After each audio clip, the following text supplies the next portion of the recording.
When you picture surviving an Alaska winter, you think about fuel, cutting enough wood, feeding the stove, fighting the cold with fire, hour after hour, cord after cord. Everyone who freezes to death in a cabin had a stove. Most of them had wood. What they did not have was a structure that could hold the heat they made. The cold did not overwhelm their fire. Their walls gave it back. One woman in interior Alaska understood this. She had learned it not from a book or a survival course, but from pressing her hand against the inside of an airplane and feeling warmth where there should have been none. The cabin had been standing 12 hours earlier. By the time the smoke thinned enough for Merritt Hoagland to walk the perimeter, there was nothing left but the stove, one iron hinge, and a black rectangle of ash where she and Lena had slept since August. The stovepipe seam had split in the wind. The wind had done the rest. Marit stood at the edge of the ash line on the morning of October 3rd, 1970, and counted what remained. One wall tent with a patched corner. A warped sheet metal stove she had dragged clear before the ridgepole fell. 23 gallons of diesel in 2 cans she had rolled into the creek mud when the heat got close. 9 sacks of oats and flour cached under a tarp between 2 spruce. $247 folded inside a tin box she kept in her coat, because her husband had taught her that much before the river took him. One radio with a cracked antenna that could receive weather reports on a clear night but could not transmit. A sled with a split runner. And Lena, 10 years old, standing 6 feet behind her with a scorched quilt pulled to her chin, not crying, which was worse than crying. She could not leave. The homestead filing was in her name. The debt was tied to the land. $412 owed to the Bureau of Land Management for survey and recording fees, payable in improvements or forfeit. If the claim lapsed, the debt followed her to any address the government could find. Walking away meant owing money she did not have to a government that did not forget. Lena's mother, Marit's sister, had signed guardianship papers from a hospital bed in Duluth and died 11 days later. If Marit abandoned the claim, Lena went to an uncle in Wisconsin who had not answered a letter in 2 years, and whose wife had made clear at the funeral that another child was not welcome. The math did not work in any direction except forward, and forward meant winter in interior Alaska without a roof. Interior Alaska in October does not wait for plans. The rivers freeze in plates that grind and stack at the bends. Daylight loses 7 minutes every day.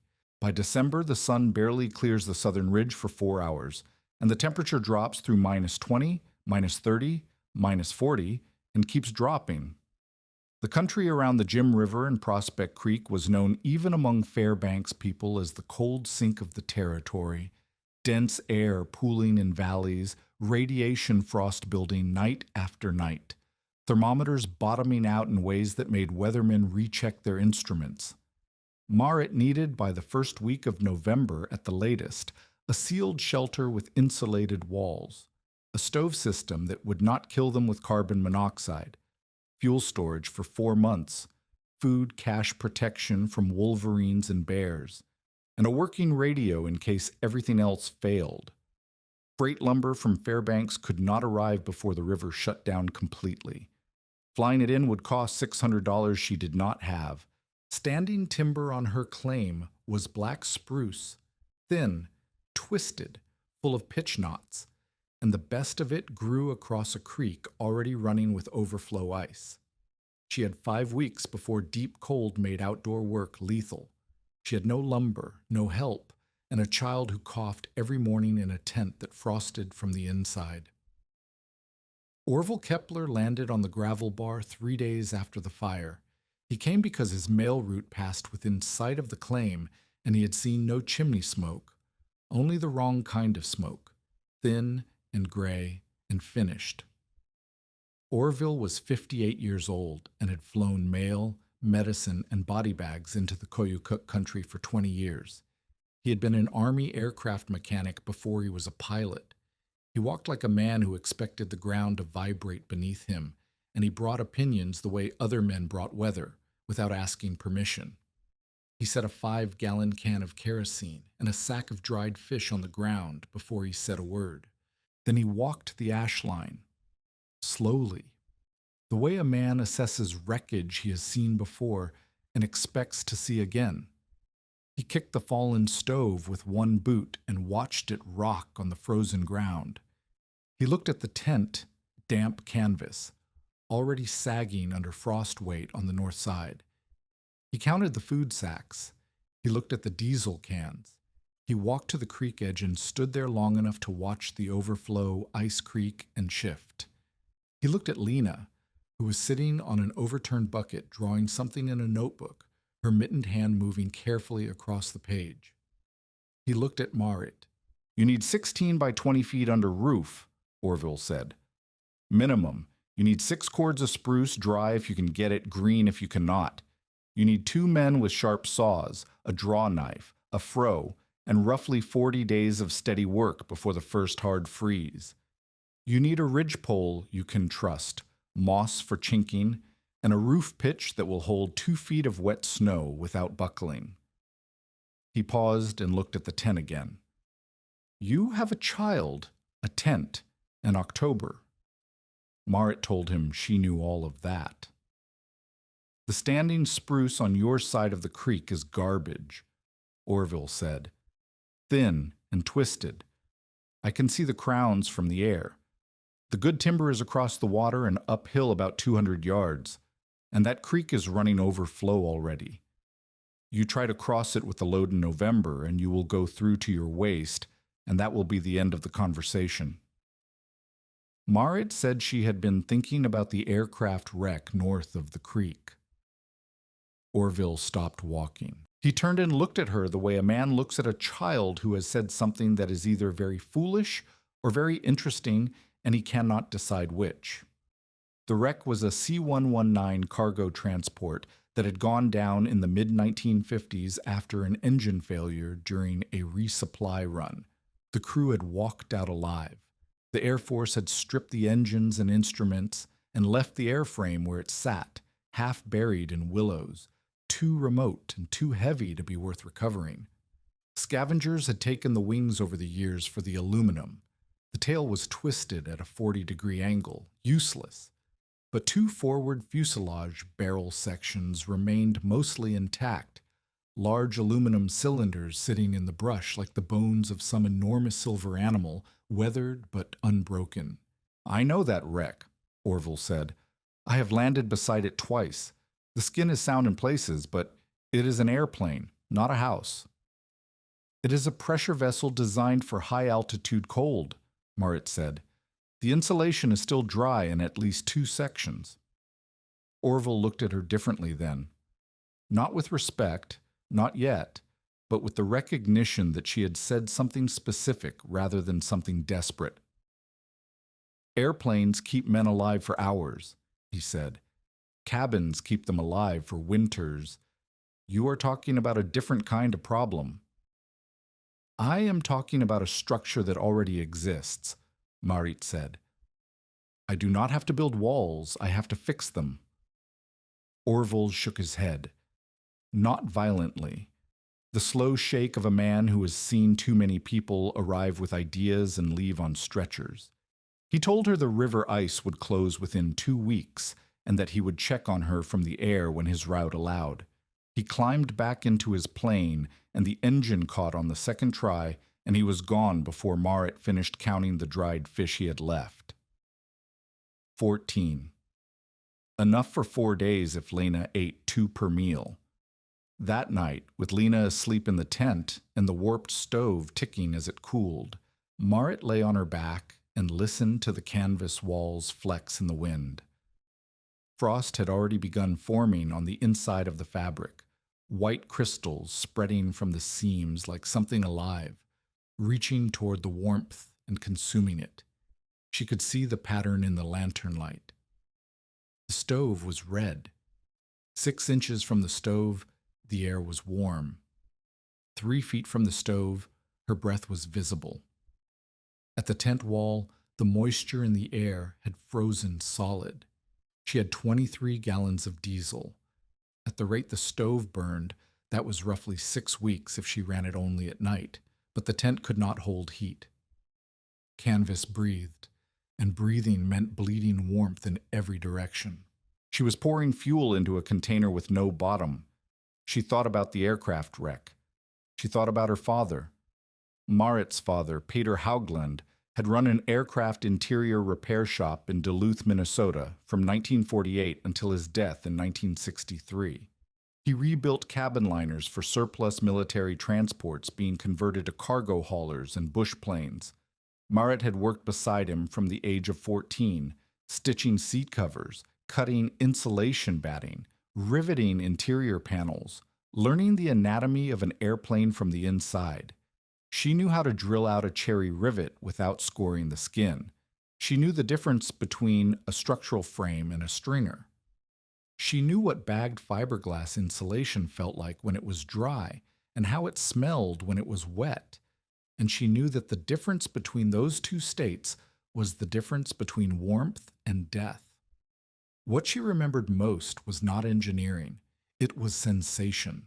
The way bare aluminum froze to your fingertips in the unheated shop, so cold it felt like a burn. And then the way a padded cabin liner, even old and mouse-chewed and 15 years past its service date, held warmth against your palm like a living thing. Her father had pressed her hand against cold aluminum skin, then against the insulation backing behind a cabin panel, and said the words she had carried without knowing she would need them. Metal gives heat away, still air keeps it. An airplane fuselage was not a single wall. It was a system, aluminum skin on the outside, curved ribs and stringers for structure.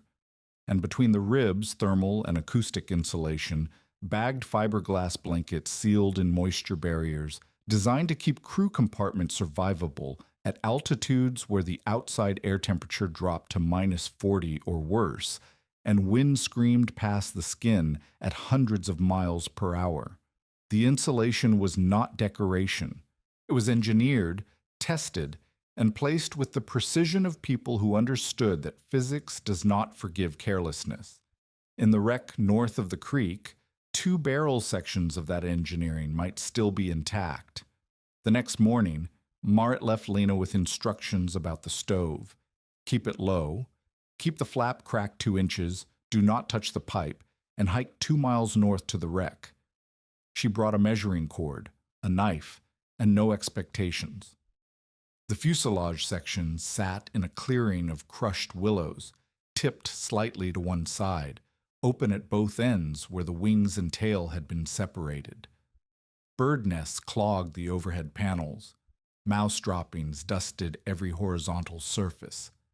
Rust streaked the lower skin where standing water had pooled for 15 summers.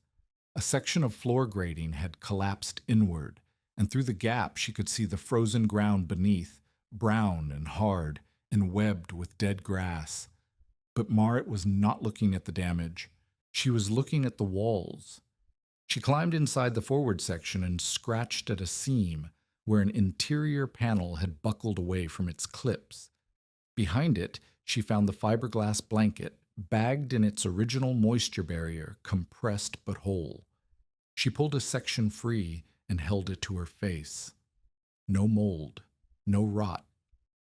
The bag had done its job for 15 years in an Alaska bush clearing, and the fiberglass inside was dry. She checked 6 more locations along the fuselage length. 4 were dry and intact. 1 was damp where a skin crack had let rain in. 1 was destroyed. Mice had chewed through the moisture barrier and nested inside the fiberglass until it was matted and useless. She cut the wet section free and the destroyed section free and laid them outside. Then she sat in the belly of the dead airplane, took out her measuring cord, and did the math.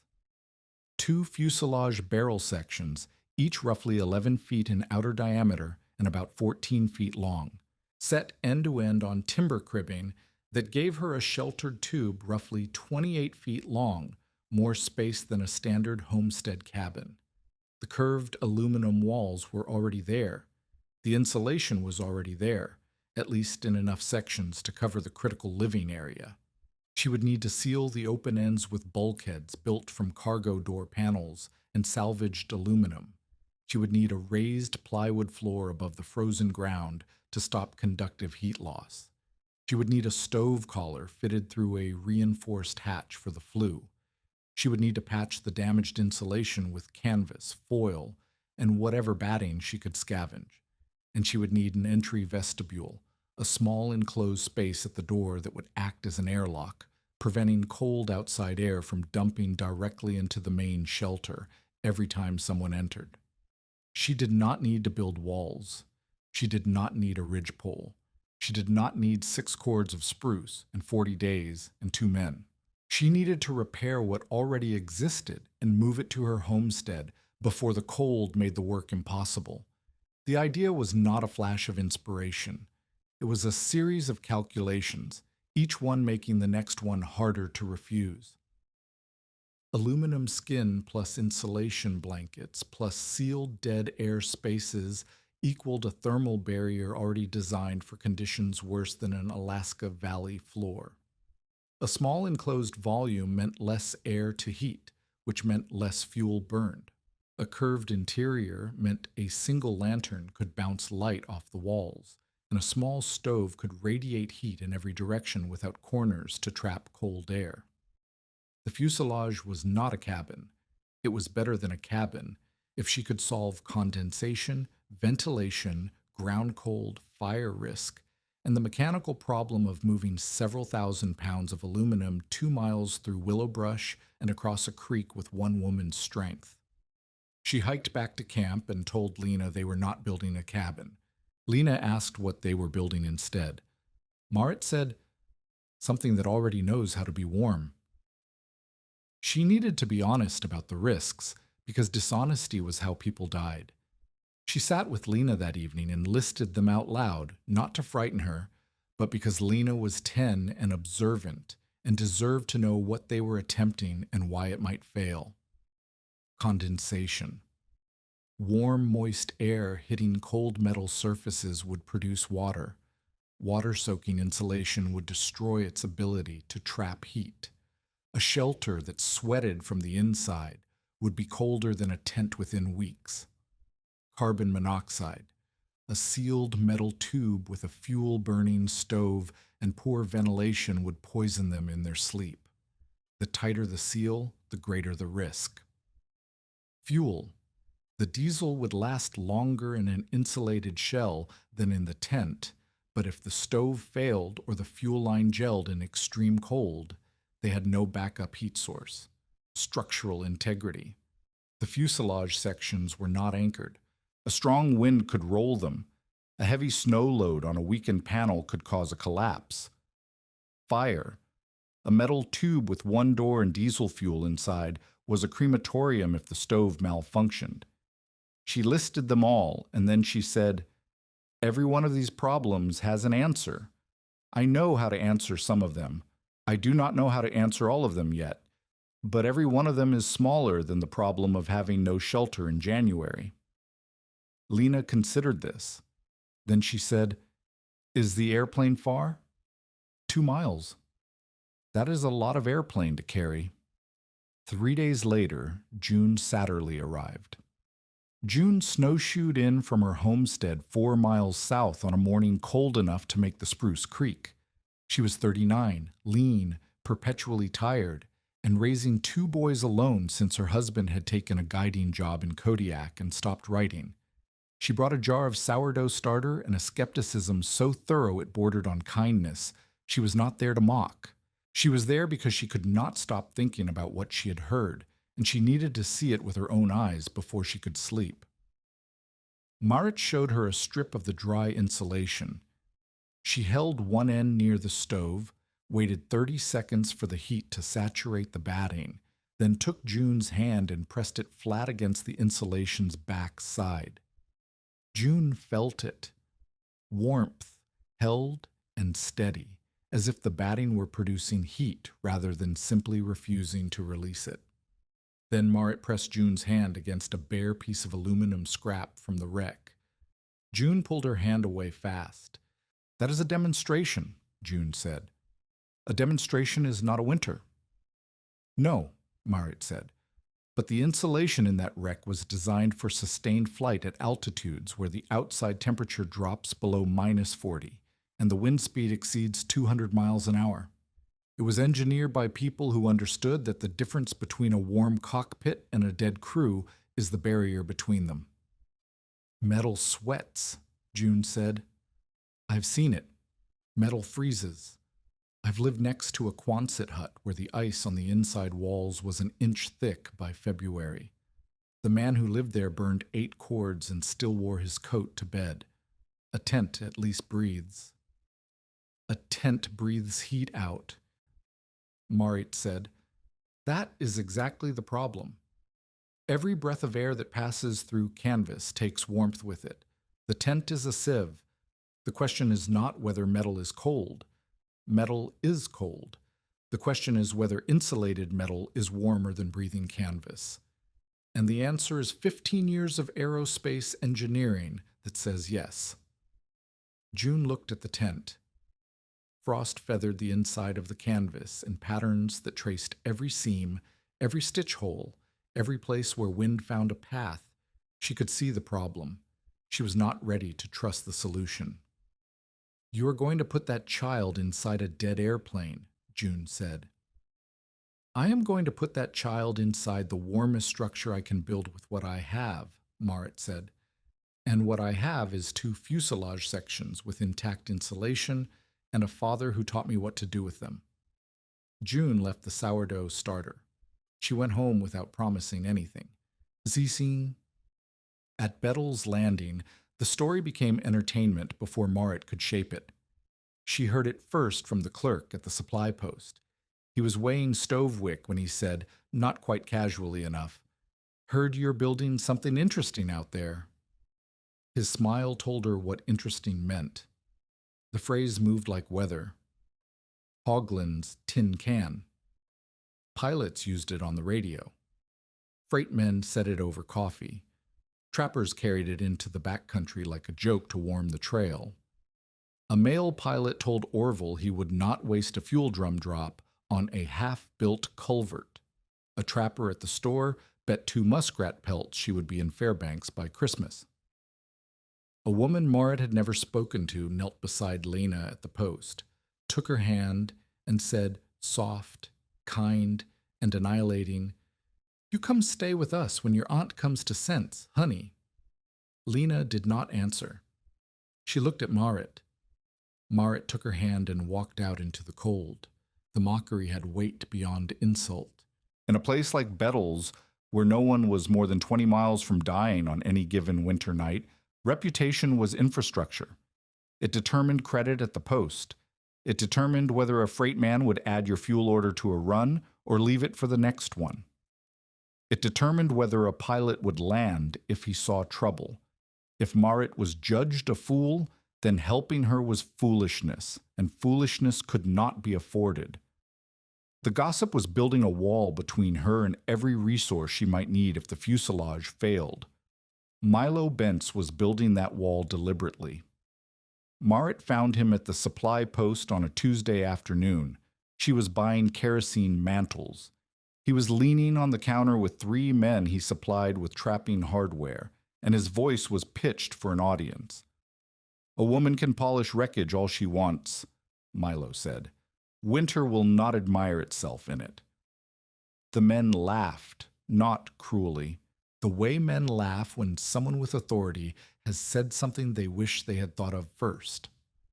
Marit set her purchase on the counter and asked for 3 more weeks on the generator note. Milo turned to face her fully. He was 46, thick through the shoulders, with the easy confidence of a man who had never been cold, in a way that frightened him because he had always had the money to prevent it. He held notes on half the homesteaders in the district. He bought their failures at discount and sold the salvage at markup. The aircraft wreck had been on his list for 2 seasons, good scrap aluminum, if someone else did the hauling. "Bring cash," he said. "Not theories."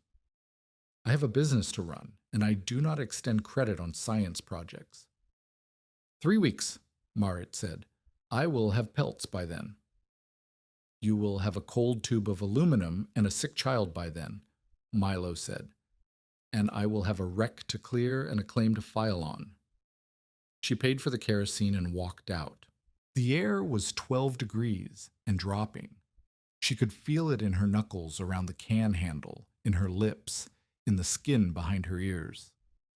Lena was waiting in the sled with the split runner, and the wreck was 2 miles through brush she had not yet cleared, and every man in that store thought she was building a monument to her own stupidity. She loaded the kerosene. She pulled the sled toward the trail. The wreck was not a novelty, and it was not pride. It was the only solution that survived the arithmetic. No lumber, no freight money, no labor force, but an existing structure with existing insulation that required repair, not construction from nothing. Every other path demanded resources she did not possess. The aircraft shell demanded only work. Work was the single currency she could spend without limit.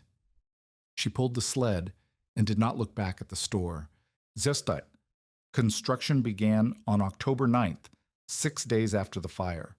And the first lesson the wreck taught Marit was that an airplane was not one object. It was 1,000 objects, bolted, riveted, and sealed into an arrangement that made sense at a factory in Ohio and made no sense at all in a willow clearing in Alaska. Each component had to be understood before it could be moved or removed, because pulling the wrong bracket could compromise a frame, and a compromised frame meant the fuselage would fold when she tried to drag it. She started by stripping weight. Loose seats came first, bent aluminum frames with shredded fabric and mouse nest padding that smelled of urine and decay. Then broken ducting, corroded brackets, a tangle of wiring harness chewed through in a dozen places. She used a pry bar, a crescent wrench, and a pair of aviation snips she had carried from her father's shop through 3 moves in 2 states, and never once considered leaving behind. Every bolt she turned sprayed rust like powder. Every rivet she drilled sent aluminum shavings into her sleeves, her gloves, the creases of her neck. Her hands split at the knuckles within 2 days, and she wrapped them in strips of an old flannel shirt and kept working because stopping was not a choice the calendar offered.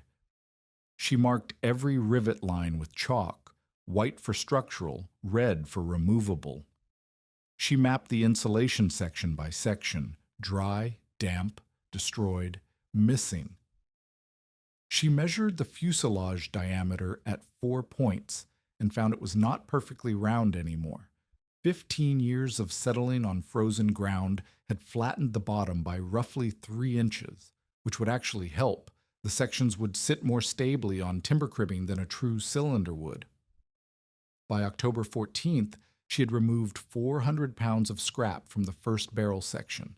The pile sat in the willows like the remains of something mechanical that had tried to become something else and failed halfway. The section was lighter. It was still impossibly heavy for one woman. She tried dragging it on the morning of October 16th. Rope around the forward ring frame, the line over her shoulder, her boots dug into frozen ground. She pulled until the muscles in her back burned and her vision narrowed. The section moved 9 feet in 40 minutes, then caught on a willow root thick as her wrist, and stopped. Marit sat on the frozen ground. Her hands bled through the flannel strips. Her breath made clouds that drifted south and dissolved. Lena was back at camp tending the stove and counting cans. The tent had frosted through again that morning. Marit had scraped ice from the inside of the canvas with a spoon while Lena coughed into her sleeve, a wet cough that had moved deeper into her chest over the past week. 9 feet. She needed roughly 10,000. She stood and walked back to the section and studied it the way her father had taught her to study any mechanical problem, not with frustration, but with the assumption that the object was telling her something she had not yet heard. The problem was friction and geometry. A curved surface on rough ground was a break. Every tussock, every root, every frozen ridge of dirt caught the aluminum skin and held it. She needed runners, something flat and smooth beneath a curve, to convert dragging into sliding. And she needed a surface to slide on that was harder than tundra and smoother than willow brush. She spent the rest of that day cutting spruce poles. Young black spruce, thin but straight. She lashed 4 of them into a rough cradle, belly-shaped to match the fuselage curve, and levered the section onto it with a pry bar and 3 hours of repositioning. The section sat in the cradle. She pulled the rope.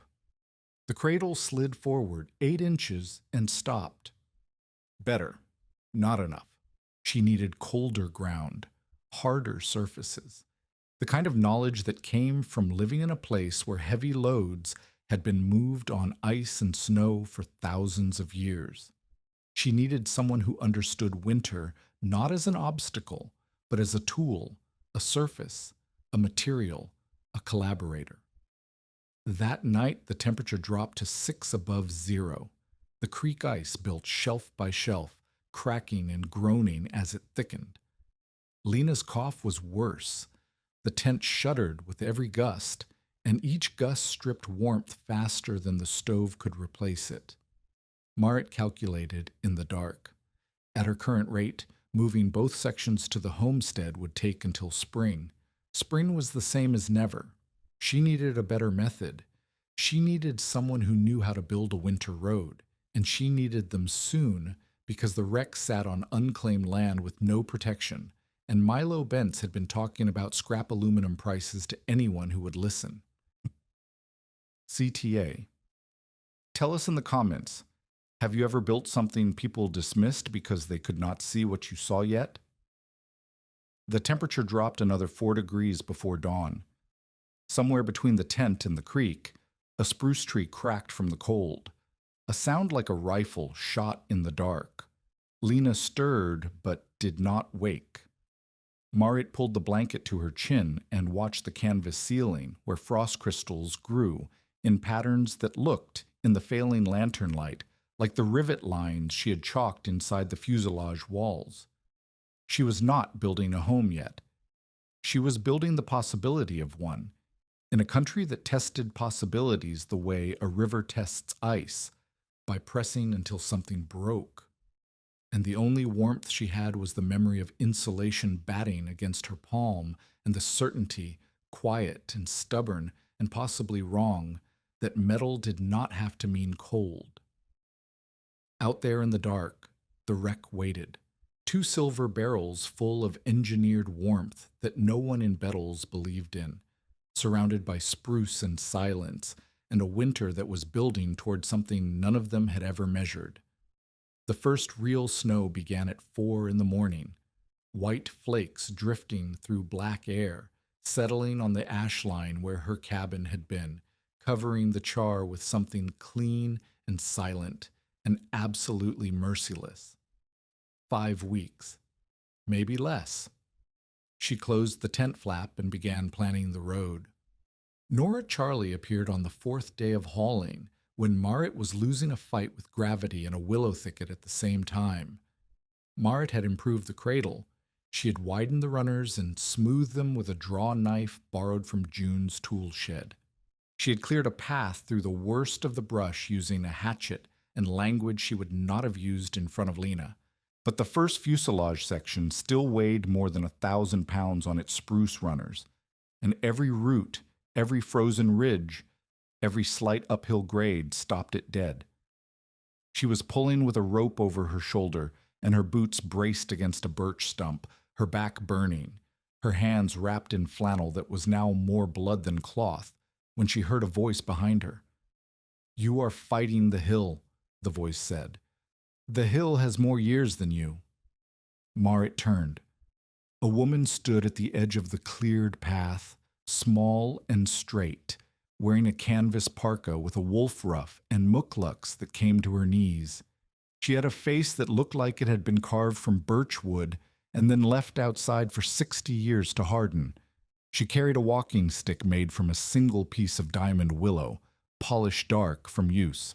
Nora Charlie was 62 years old, Koyukon Athabascan, a widow, a former dog team mail carrier, a seamstress, and a woman who had traveled the rivers and ridges of the Koyukuk drainage since before Alaska was a state.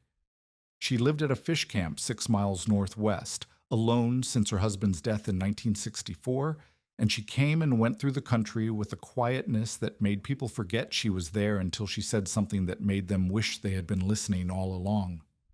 She looked at the fuselage section in its cradle. She looked at the path Marit had cleared. She looked at the rope and the way Marit had braced her feet. She walked forward and put her hand on the aluminum skin the way a person touches a horse, assessing, not admiring. "You measured before you pulled," Nora said. Marit did not understand at first. "The chalk marks," Nora said, pointing to the rivet lines. "You mapped it. You did not just grab and drag." "My father taught me to understand what I was moving before I moved it." Nora nodded. She looked back at the path. "Your father was not wrong, but you are trying to drag summer weight on fall ground. The ground is not ready. You are not ready. And the path is wrong. The path goes straight to the homestead. The path goes uphill twice and through a drainage. Straight is not the same as easy. A river does not run straight. It runs where the ground lets it." Marit stood there with the rope over her shoulder and blood on her wrappings and frost in her eyelashes, and felt something she had not felt since the cabin burned. The presence of someone who knew more than she did and was willing to say so without contempt. "Show me," Marit said. Nora did not help that day. She walked the route between the wreck and the homestead 3 times, slowly, testing the ground with her stick, reading the slope and the drainage and the wind the way Marit read rivet patterns. When she came back, she sat on the overturned fuselage section and told Marit what the ground had told her. "You need cold," Nora said. "Not this cold, hard cold. When the ground freezes through, the tussocks stop catching. When the snow comes and crusts, you can pack a road, but the road has to follow the drainage, not cross it. Go downhill to the creek, cross at the gravel bar where the ice is thickest, then follow the bench on the south side up to your claim. It is longer by 1/3. It is easier by half." "I do not have time to wait for hard cold," Marit said. "You do not have a choice," Nora said. "You can pull on warm ground for 3 weeks and move this 60 feet. Or you can wait 10 days for the freeze, water your road at dusk so it glazes overnight, and move it in 2 days." "Water the road?" "Carry water from the creek. Pour it on the packed snow after sunset. By morning it is ice. You slide on ice. You do not slide on dirt." Marit looked at the fuselage section. She looked at the path she had cleared, the stumps she had chopped, the ruts her boots had torn. 3 days of work for 9 feet. Nora was offering her a method that required patience she did not feel she had, in exchange for physics she could not argue with. 10 days, Marit said. Maybe 8. The cold is building. I can feel it in the river. Lena's cough is getting worse. Nora looked at her, not with pity, with the steady attention of a woman who had seen children sick in winter before and understood that the best medicine was a warm place to put them. "Then we use the 10 days, Nora said. "We strip the second section while we wait. We build the runners. We cut the route. And when the ground gives us what we need, we move fast." She said we. Marit heard it. She did not comment on it, because commenting might make it disappear. The next 10 days were the hardest work Marit had done in her life, and the most productive. Nora came every morning at first light, arriving on snowshoes so quietly that Marit often did not know she was there until she heard the tap of the diamond willow stick against a tree. They worked in a pattern that Nora set and Marriott learned. Strip first, measure second, plan third, move last. Never the other way around.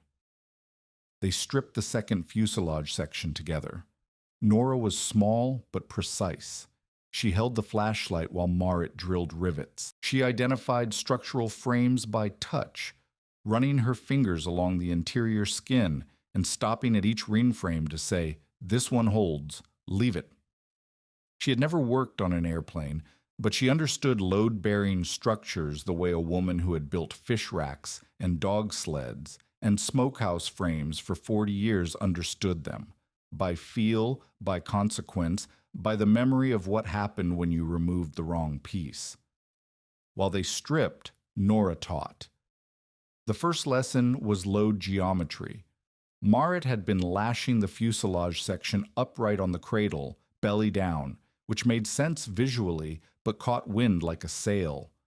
Nora showed her how to tip the section onto its side, lash it at an angle on wider runners so the wind pressed it down instead of lifting it. "The wind wants to help," Nora said.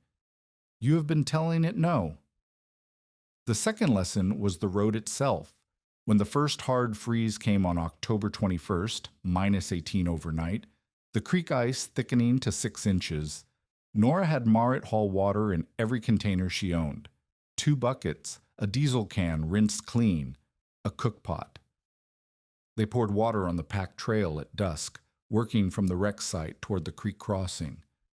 By dawn, the surface was glazed ice, pale blue in the early light, smooth enough that Marriott's boots slid when she stepped on it. "Now pull," Nora said. Marriott looped the rope and pulled. The cradle with the first fuselage section moved forward on the ice trail like something released. Not fast. She still had to haul 1,000 pounds with her own body, but steady, constant. The runners hissed on the ice. The section slid. In 4 hours, she covered 300 yards, more distance than the previous 3 days combined. Nora walked beside the section with her stick, watching the lashings, checking the runners, saying nothing unless something needed to be said. When the runners caught on a ridge of unglazed ground, she showed Marriott how to rock the cradle sideways to break it free instead of pulling harder. "Force answers force," Nora said. "Angle answers everything else."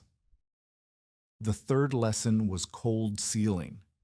While they waited for the road to extend, Nora showed Marriott how to pack moss and canvas strips into the gaps where the fuselage sections would meet the ground.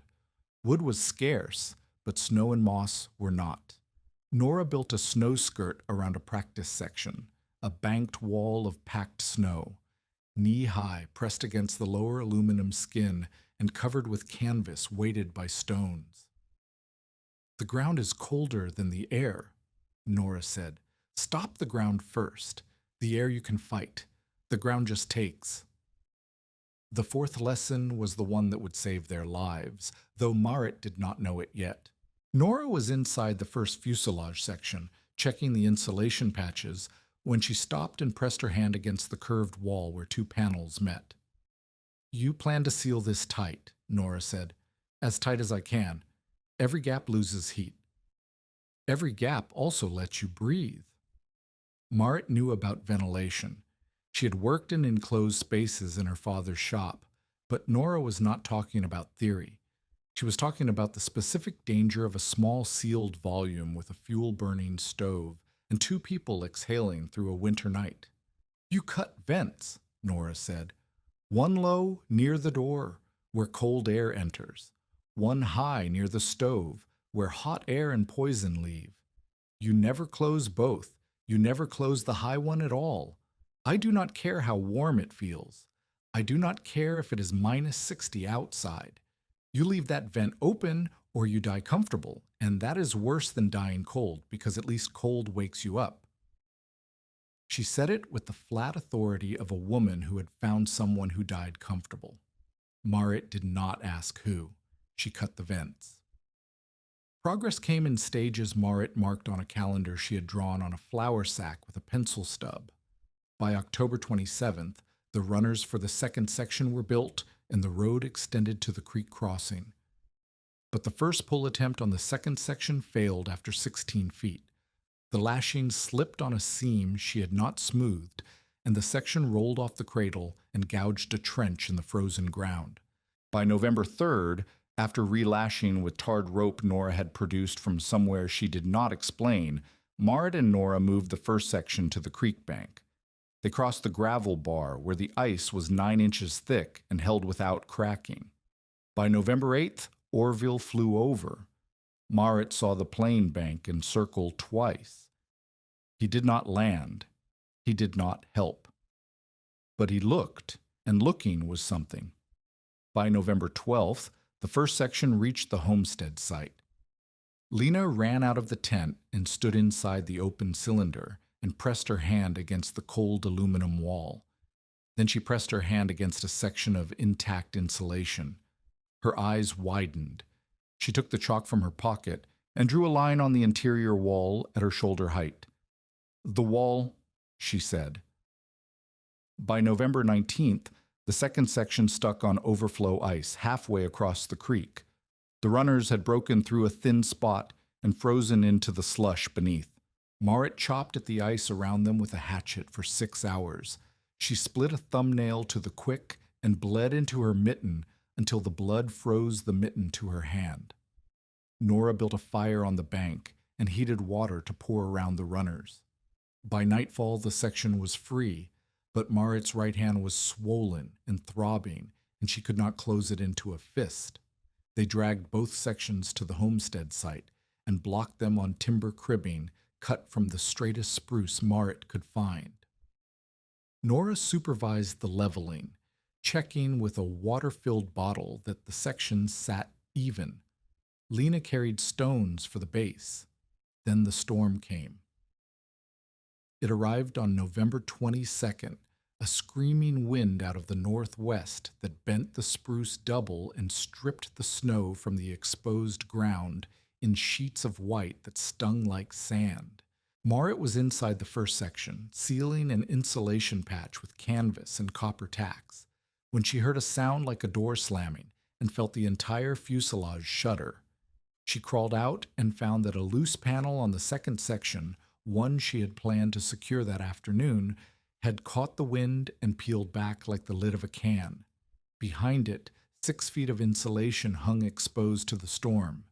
The wind tore at the fiberglass batting, pulling it in strips, and within an hour, the moisture barrier on 3 blankets had split, and the insulation beneath was soaked with driven snow. Marit stood in the wind and watched 6 feet of her survival plan turn to wet, matted ruin. June's voice came back to her, metal sweats. A hand test is not January. And June had been partly right. Not about the concept, about the vulnerability. Insulation worked when it was dry. Wet insulation was worse than no insulation at all because it conducted cold instead of blocking it, and it held moisture against the metal skin where it would freeze and expand and crack seams. When Nora arrived the next morning and saw the damage, she did not comfort Marit. She made her cut out every inch of wet batting, every strip, every fragment. Marit wanted to dry it by the stove and reuse it. Nora said no. "Wet insulation lies to you," Nora said. "It feels dry on the outside and holds water on the inside. You put it back in the wall, you will not know it is killing your warmth until January, and by then you cannot fix it." They cut it out. They patched the gap with canvas stretched over a frame of spruce lath, backed with aluminum foil salvaged from food packaging, creating a dead airspace that was inferior to the original batting, but better than nothing. It took 2 days. Marit's split thumbnail turned purple and began to separate from the nail bed. Lena's cough became a sound that Marit heard in her sleep. 2 days after the repair, June Satterley appeared on the trail with her 2 boys and a coil of tarred line. She looked at the fuselage sections on their cribbing, at the sealed and patched walls. At the entry vestibule, Marit was framing from cargo door fragments. She did not say she had changed her mind. She said, "I'm not saying it will work. I'm saying a child should not sleep in canvas tonight." June and her boys helped for 3 days. They held panels while Marit riveted. They carried plywood sheets from a stack Nora had located at an abandoned mining camp 4 miles east. They packed moss into the ground level gaps with their bare hands until their fingers ached. June still doubted, but she worked. By early December, the aircraft home stood recognizable on the homestead clearing. 2 fuselage sections bolted together over timber cribbing, the joint sealed with aluminum strips and caulked with a pine pitch compound Nora had taught Marit to cook. A stove collar fitted through a reinforced hatch on the upper curve, the stovepipe rising straight into cold air. A 3-foot entry vestibule built from cargo door panels, Nora's airlock, designed so that opening the outer door did not dump winter directly into the living space. A raised plywood sleeping platform along one wall, high enough that the coldest air pooled beneath it instead of around the sleepers. 2 vents, one low near the vestibule door, one high near the stove collar, the high one fixed permanently open with a curved baffle to prevent downdraft. Marit polished the interior walls, not for vanity. Polished aluminum reflected heat and light. One lantern threw brightness down the curved wall like a tunnel of warm gold. The stove's radiant heat bounced off every surface instead of being absorbed. The luxury that the title promised began as thermal efficiency and became something else, a refusal to merely survive. A chrome leg table from the wreck's cargo area, cleaned and straightened. 2 molded plywood chairs from a pile at the Fairbanks dump that Orville had flown in on a mail run, not as charity, but because he said they were cluttering his hangar. A wool curtain over the sleeping platform, dyed blue with blueberry juice, that Lena had saved from August. The inside of the aircraft home looked like nothing anyone in the Koyukuk country had ever seen. It looked like someone had decided that comfort was not the opposite of survival, but the proof of it. Early performance confirmed the physics. At -22 outside, one small diesel flame held the interior at 58 degrees after 2 hours of steady burning. At -31, frost formed only along the unsealed floor edge where the snow skirt had shifted. Marit recorded temperatures on a flour sack with a pencil, outside, inside, near the stove, far from the stove, at the floor, at the ceiling. Fuel consumption was lower than June's cabin stove by roughly a third. But at the nose seam where the 2 sections joined, condensation beaded on the metal. Tiny droplets that formed, merged, and ran down to the floor joint. Nora pressed a finger there and said, "Warm can kill you if it turns to water. Watch this seam. If it starts to freeze inside the wall, you have a problem you cannot see." Orville landed on the hard snow in early December and walked the perimeter without speaking. He touched the walls. He ducked inside and stood in the lantern light and ran his hand along the curved ceiling where the insulation was sealed and dry. He looked at the stove collar, the vent, the sleeping platform, the polished walls throwing light back at him. He said -30 was not the test. He said the test was coming. Milo Bentz had begun telling people that Marit had stolen salvage from land he held a clearing contract on. The contract did not exist, but the claim did not need to be true to cause damage. He told a state trooper he met in Fairbanks that a woman at Bettles was stripping government property. The trooper said he would look into it after Christmas. Radio reports in the second week of December mentioned a hard Arctic high building over interior Alaska. Ice fog appeared at Bettles, a ground-level cloud of frozen moisture that turned the air white and cut visibility to 100 feet. Planes sat grounded. The mail stopped. The world contracted to the distance a person could see and the warmth a person could hold. The cold was building. Marit could feel it in the way the stove sounded different in the morning, the diesel burning hotter because the air feeding it was denser. She could feel it in the silence. Deep cold silenced everything. Birds stopped, wind stopped, and even the creek stopped cracking because the ice had thickened beyond the point of movement. The only sounds were the stove, the vent, and Lena's breathing. She checked the seams. She checked the vents. She checked the fuel. She had enough diesel for roughly 8 more weeks at current burn rate. She checked the vent again because Nora had told her to, and Nora was at her fish camp 6 miles away, and the radio antenna was broken, and if something failed in the aircraft home at 60 below, no one would know until the silence told them. The cold came in stages, and each stage taught Marit something new about the shelter she had built. -48 arrived on January 15th. The diesel thickened in the can. Marit learned to keep the fuel inside the vestibule, not outside, and to warm the line with her hands before feeding the stove. At -48, bare metal burned skin on contact. She wore gloves inside the aircraft home for the first time and taped cloth over the door handle. -54 arrived on January 19th. The stove flame changed color, guttering blue at the base where the cold air entered the combustion chamber, fighting for heat the way a candle fights in a draft. Marit woke twice to scrape frost from the high vent. The frost was not failure. It was proof that warm, moist air was leaving as designed. But if the vent frosted shut, the carbon monoxide had nowhere to go. Lena's cough worsened. By January 22nd, she had a fever that Marit measured by touch, hot forehead, dry lips, eyes that did not track properly when Marit spoke. Marit had aspirin. She had water she could boil. She had no way to reach a doctor.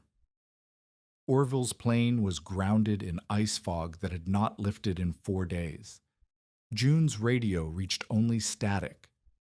Nora was at her fish camp, and whether she had heard the weather warnings on her own radio, Marit could not know. The aircraft home held.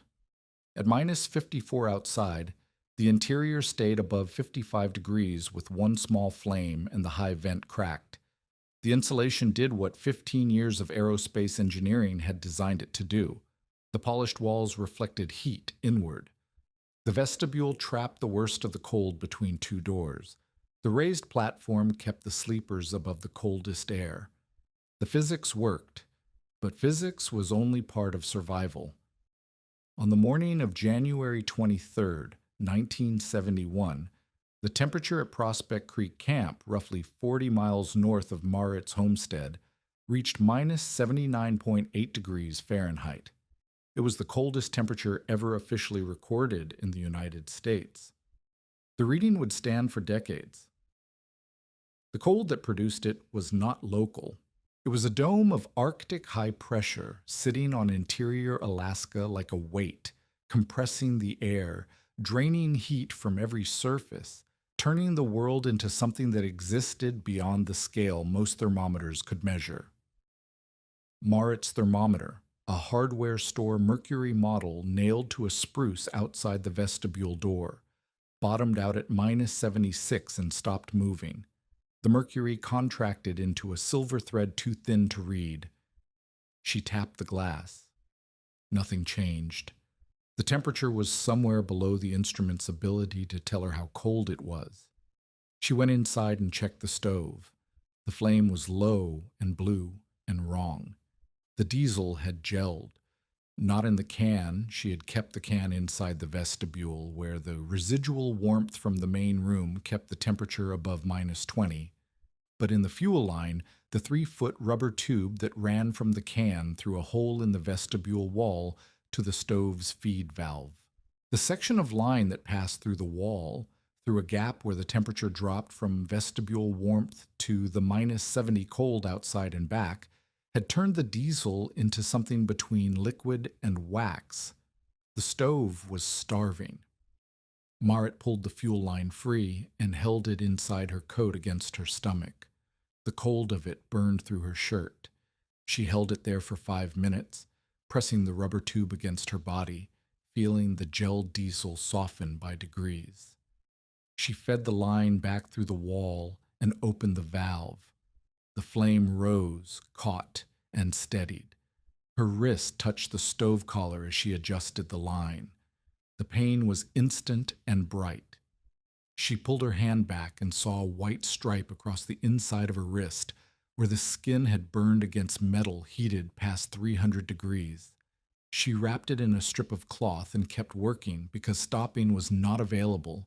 "Lena," she said, "count the matches in the tin, out loud." "Why?" "Because I need to hear your voice while I work." Lena began counting. Her voice was thin and rough with fever, but it was steady. 1, 2, 3. Mariette listened while she checked the fuel line, checked the vent, checked the stove draft. The interior temperature had dropped from 62 to 47 during the fuel interruption. She could see her breath. Frost was forming on the nose seam, the joint between the two sections where condensation had always been worst. She watched the frost line advance along the lower seam. 1 inch. 2 inches. The cold was finding the path of least resistance, pressing through the joint compound and the aluminum strips and the caulking, reaching for the warmth inside the way water reaches for low ground. She remembered Nora's voice. Stop wind before adding heat. Mariette crawled under the sleeping platform where the cold pooled deepest. She found the seam by touch. Her fingers traced the aluminum joint until she felt the air moving, a whisper of cold that cut through the residual warmth like a blade. She shoved moss and canvas into the gap, packing it with her fists, pressing until her knuckles ached. Then she crawled outside into air so cold it felt solid against her face. The thermometer was still bottomed out. The darkness was absolute. No moon, no stars visible through the ice fog, just black air that burned her lungs when she breathed. She shoveled snow against the lower fuselage, banking it high, pressing it into every gap between the skirting and the ground. The shovel handle stuck to her mitten. She peeled the mitten free and felt the skin on her palm tear. She kept shoveling. Inside, the temperature stabilized. 47, then 49, then 51 as the stove caught its rhythm and the sealed seam stopped bleeding. Lena had reached 63 matches and her voice had gone quiet. "Keep counting," Mariette said. 64, Lena said. 65. "If you are invested in this story, stay with us, because the shelter Mariette built for one child is about to be tested by a man who wanted her gone." At 9:15 that night, Mariette saw a light through the vestibule window. Not a flashlight beam, something weaker, warmer, lower to the ground. A lantern, moving slowly through the ice fog, wobbling, stopping, starting again. Someone was outside in air cold enough to kill a healthy man in 30 minutes. She opened the vestibule door and the cold hit her like a wall of water. She could not see more than 40 feet. The lantern light swung closer, and she heard something, not a shout, not a word, just a sound that a human body makes when it is trying to communicate, and the cold has taken the mechanics of speech away. She found Milo Bent 70 yards from her door. His snow machine was on its side 2 miles back. She would learn this later. He had walked in ice fog at minus 70-something degrees for over an hour, following the terrain from memory, aiming for his storage shed and missing it by a quarter mile. His right boot was packed with snow from where he had stepped through overflow ice. His fingers were white and stiff in his gloves. His face was gray. His lantern was the only reason she had seen him at all. The moral calculation took less than a second and lasted the rest of her life. Bringing him inside meant opening the main door, flooding the living space with lethal cold, exposing Lena to the temperature shock. Leaving him outside meant watching a man die on her doorstep. She dragged him into the vestibule, not the main room. Nora's rule: never flood the core warmth with wet clothing and frozen bodies. The vestibule was the buffer.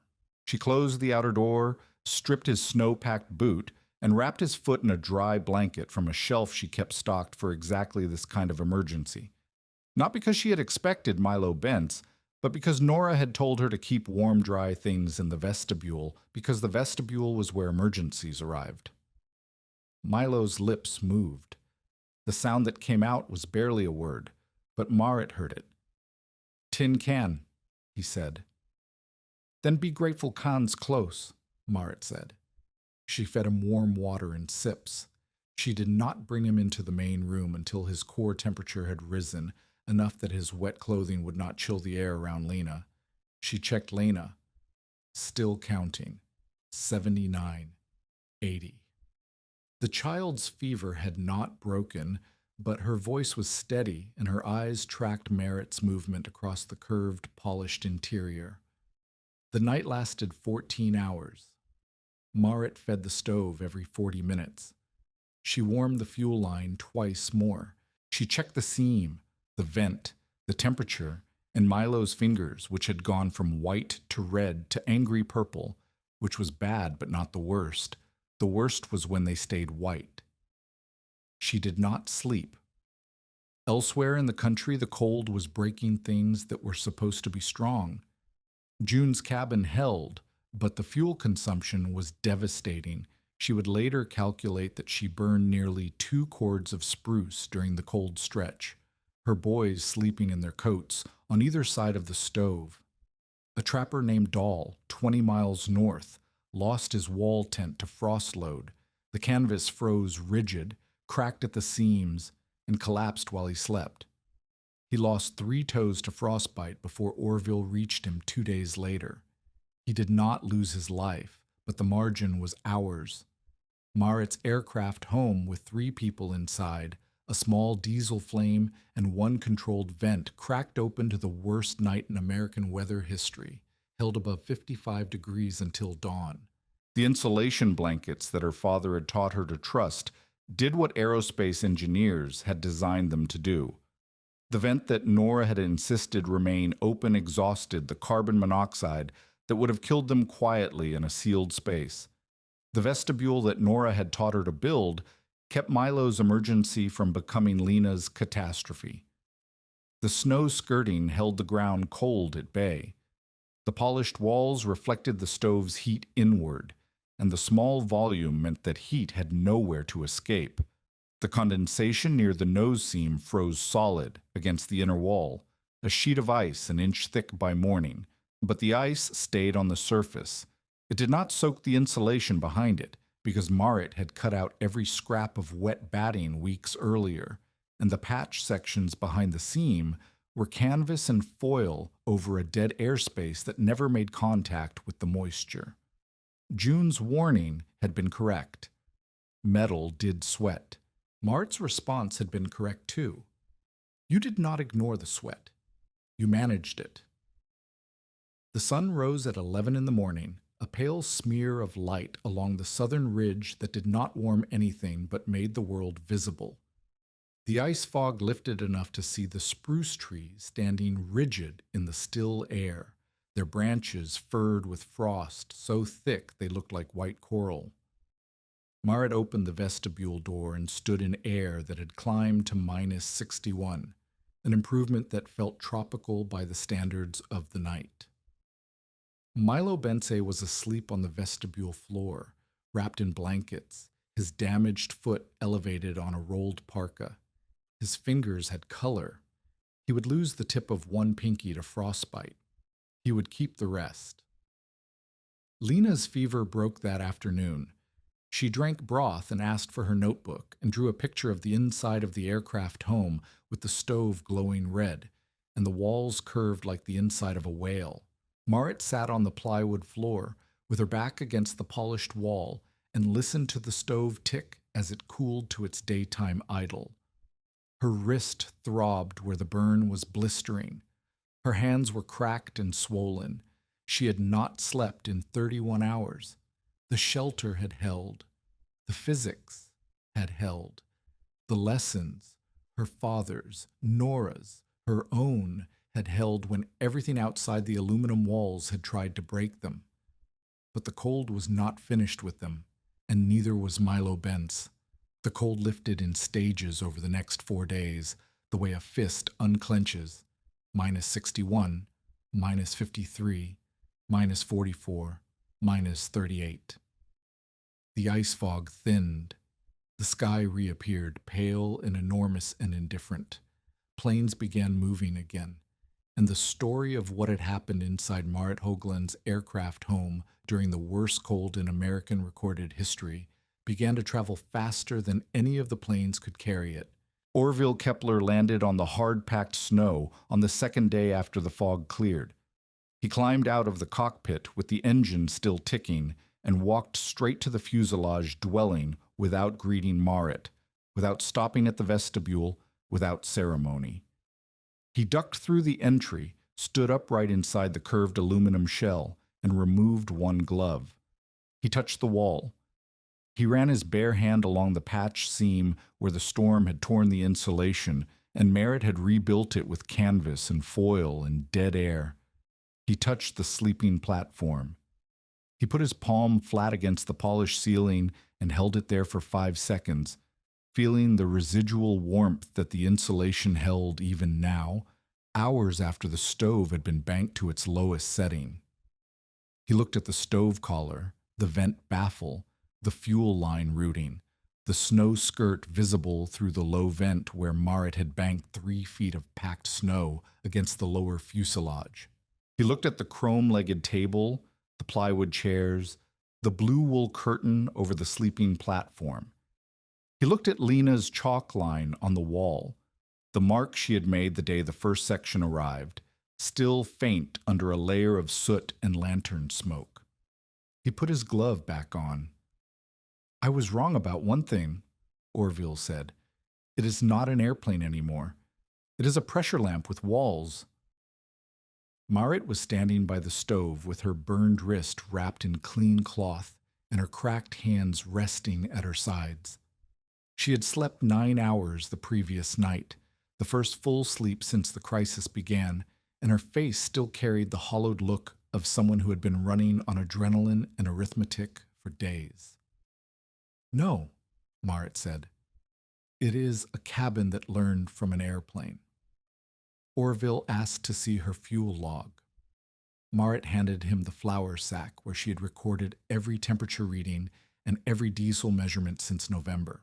He studied it the way he studied instrument panels, quickly, with the focused attention of a man who trusted numbers more than opinions. 23 gallons of diesel had carried her through the deepest cold stretch with fuel to spare. He knew what that meant. His own cabin, well-built and well-chinked, consumed roughly a cord of spruce per week in cold below -40. June's cabin was worse. "What did your stove burn during the worst night?" Orville asked. "A little under 1.5 gallons for 14 hours. Orville did the math silently. Then he folded the flour sack and handed it back. "I will stop laughing in public," he said. It was not an apology. It was a concession from a man who did not make them often, and Marit received it as what it was, the sound of authority admitting that competence could come from a direction it had not expected. He landed twice more that week. The second time, he brought a roll of aluminum flashing and a box of stainless rivets and said they were left over from a hangar repair. Marit knew they were not. She used them to reinforce the nose seam where condensation had frozen during the crisis. June Satterley came the following week. She did not bring sourdough this time. She brought a notebook. She walked the exterior first, touching the snow skirt, examining the way the skirting met the ground, pressing her boot against the timber cribbing to test its hold. She ducked into the vestibule and stood in the buffer space between the 2 doors, feeling the temperature gradient, cold outside, cool in the vestibule, warm beyond the inner door. She stepped inside the main room and stood still for a long moment, her eyes moving from the stove to the vent, to the polished walls, to the insulation patches, to the platform, to the curtain. Then she opened her notebook. "What is the temperature differential between the inner wall surface and the outer skin?" Marit told her. She had measured it during the crisis. At the worst point, when outside air was below -70, the inner wall surface, the aluminum behind the insulation, stayed above freezing. The insulation created a gradient of nearly 100 degrees across a thickness of less than 4 inches. June wrote it down. She asked about the vent placement, the fuel line routing, the floor height above ground, the moisture behavior at the nose seam. She asked technical questions with the thoroughness of a woman who had spent 2 months doubting and now needed to understand exactly what she had been wrong about and exactly what she had been right about. "Metal does sweat," June said. "Yes," Marit said. "At the seams, where the insulation is not continuous." "How do you manage it?" "You do not prevent it. You control where it happens and you keep it away from the insulation. The frost builds on the exposed metal at the seam. You scrape it off every 3 days. It is maintenance, not failure." June wrote that down too. Then she closed the notebook and looked at Marit. "My boys slept in their coats for 4 nights. June said. "I burned almost 2 cords. My floor draft is so bad that the candle flame bends sideways a foot from the baseboard." She paused. "I need you to look at my cabin." This was the conversion, not a dramatic admission of error, not an apology. Something more useful, a practical woman asking a practical question because the evidence had become too clear to ignore.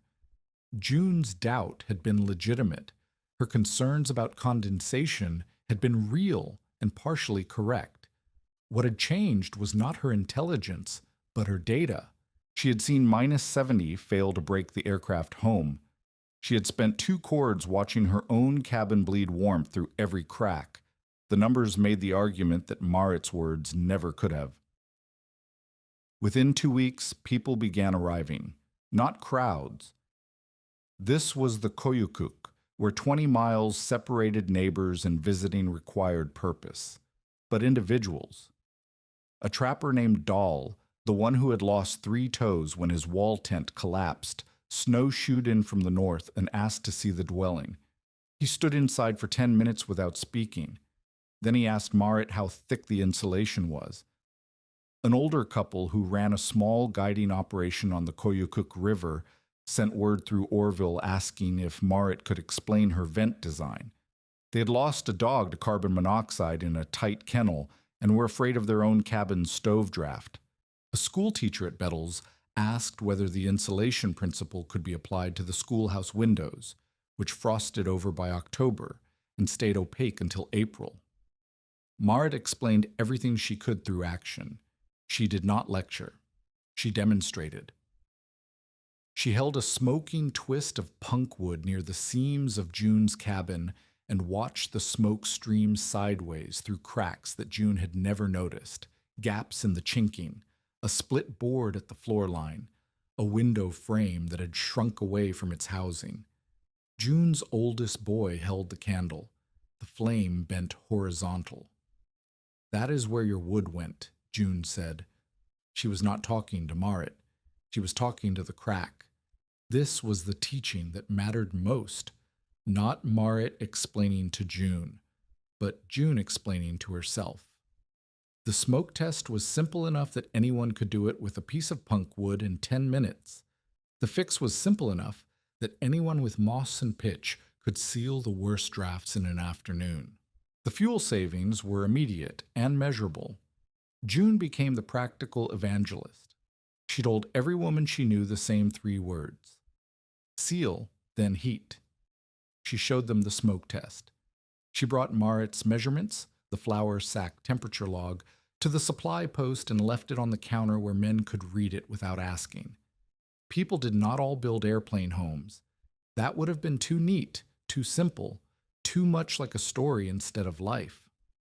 What they copied were principles, sealing draft paths before adding fuel, building vestibules at entries, preserving dry insulation wherever it existed, skirting floors above the ground, using smaller heated volumes inside larger structures, and measuring fuel use instead of guessing at it. The innovation spread the way useful knowledge always spreads in hard country, not as a system, but as a set of tools, adopted piecemeal by people solving their own specific problems. So Milo Bentz left the aircraft home on the second day after the crisis, walking on a foot that would ache for the rest of his life, and within a week he had begun telling a version of events that bore little resemblance to what had happened. He told people at Bettles that Marit had dragged him into a fuel barrel with a chimney, and that he had survived despite the shelter, not because of it. He claimed the interior had been dangerously cold, that the vent was poorly placed, that the stove had nearly failed. No one who had been inside the aircraft home believed him, but Milo did not need people to believe him. He needed people to hesitate. If Marit became the authority on winter shelter in the Koyukuk, Milo's business of selling hardware, lumber, and fuel to people building conventional cabins would weaken. He was not protecting his pride. He was protecting his income. He filed the salvage complaint in Fairbanks in early February, claiming the aircraft wreck had been on land he held a verbal clearing agreement for, and that Marit had stripped government property without authorization.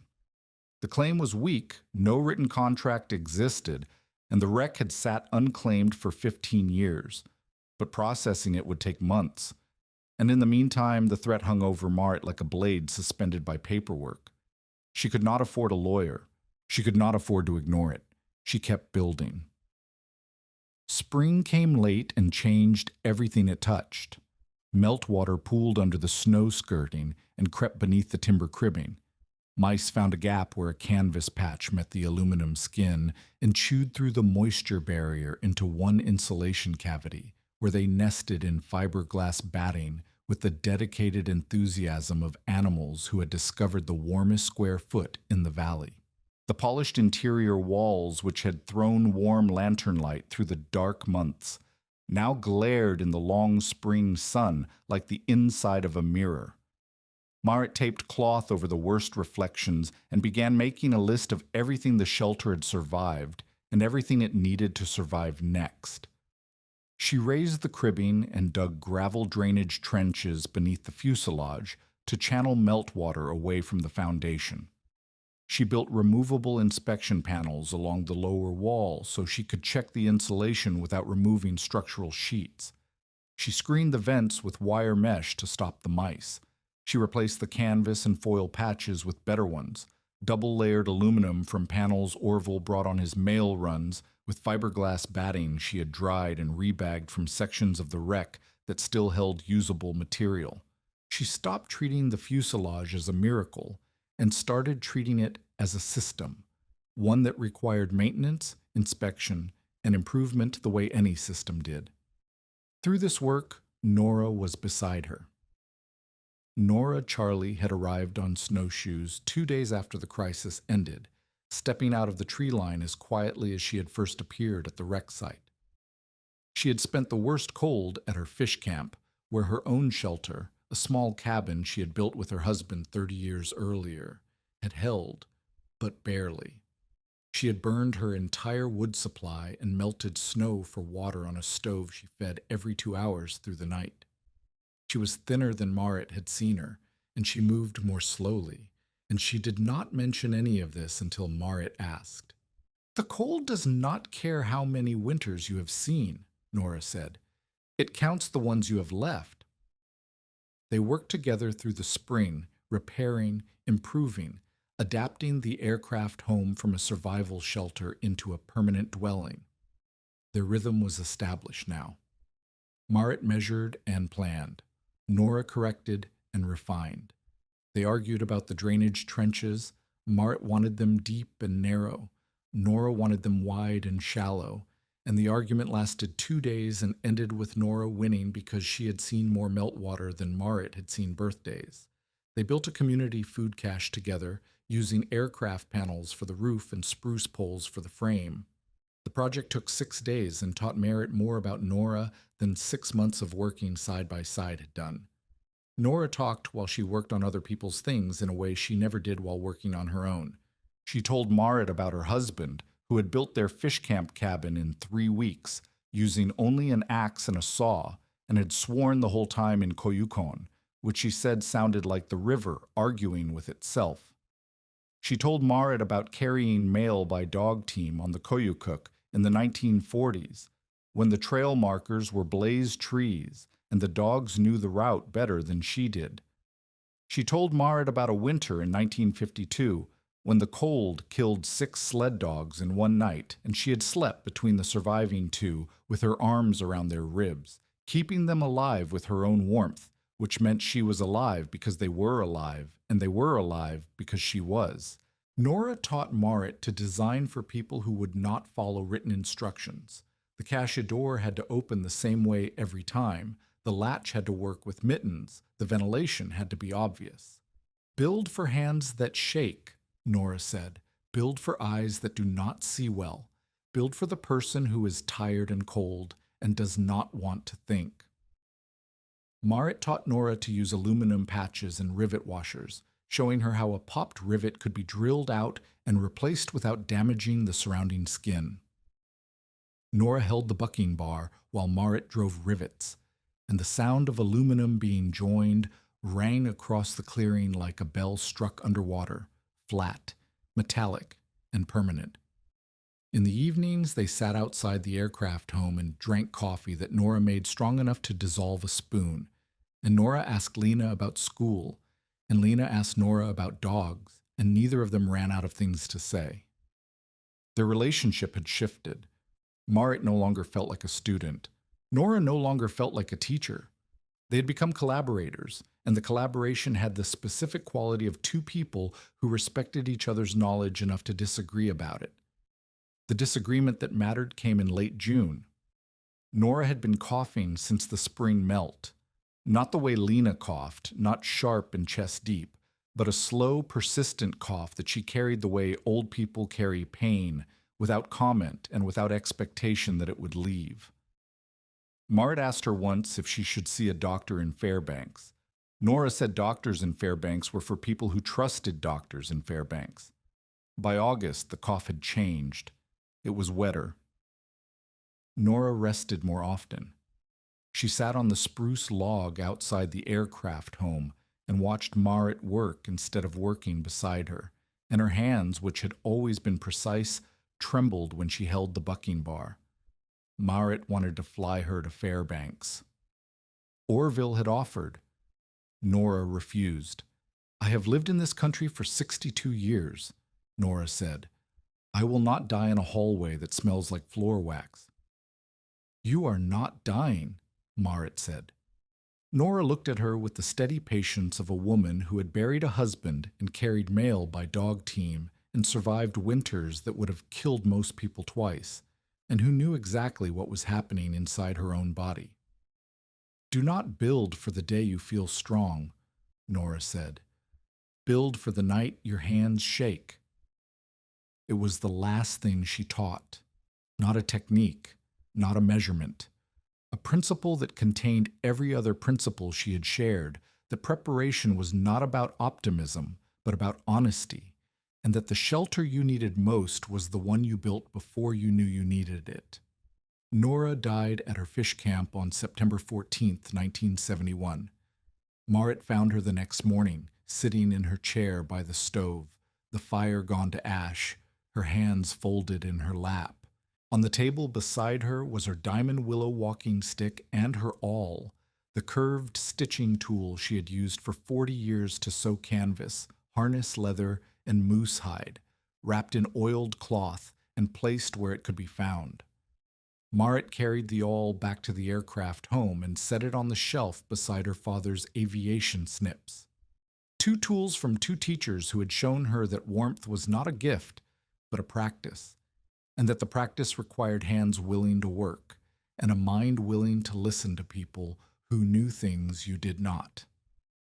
She sat on the plywood floor that evening with the stove banked low and Lena asleep behind the blue curtain.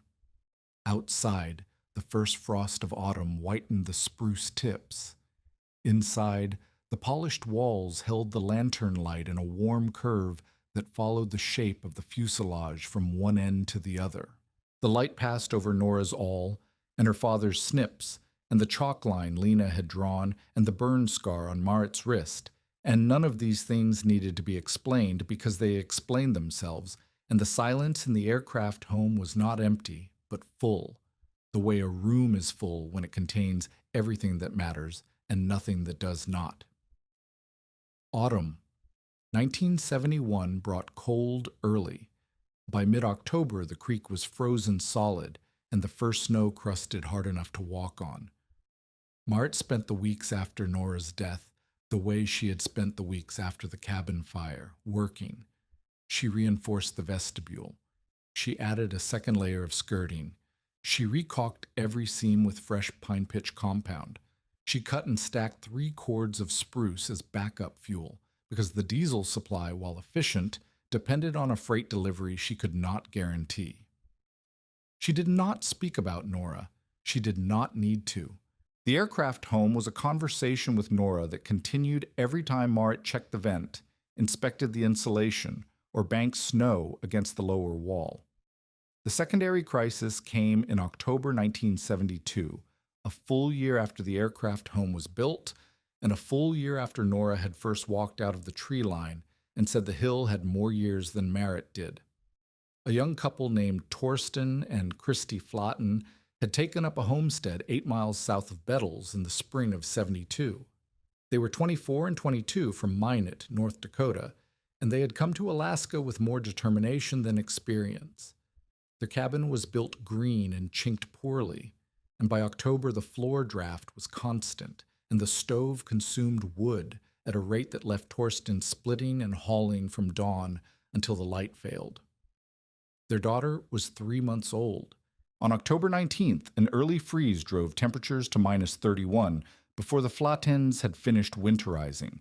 The cabin stove began smoking from downdraft, cold air pushing back through the pipe and filling the room with carbon monoxide and wood smoke. Torsten sealed the pipe and opened the door to clear the air, but the temperature inside dropped below 30 in minutes. The baby, whose name was Liv, developed pneumonia within 2 days.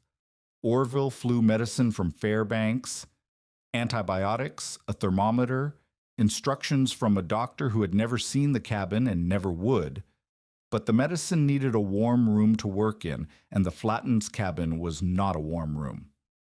It was a smoke-filled box with a draft problem that Torsten did not know how to diagnose, and a fuel consumption rate that meant he spent more hours cutting wood than caring for his daughter. Orville told Marit.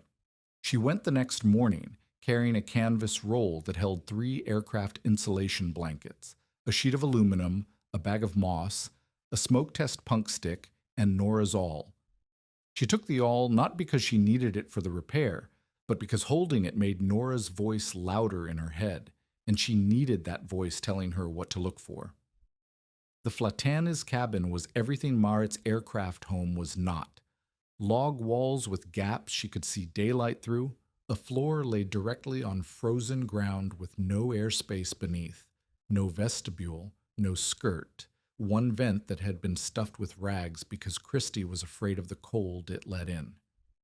The baby lay in a crate lined with blankets, breathing in short, shallow gasps that sounded like paper tearing. Christy had not slept in 2 days.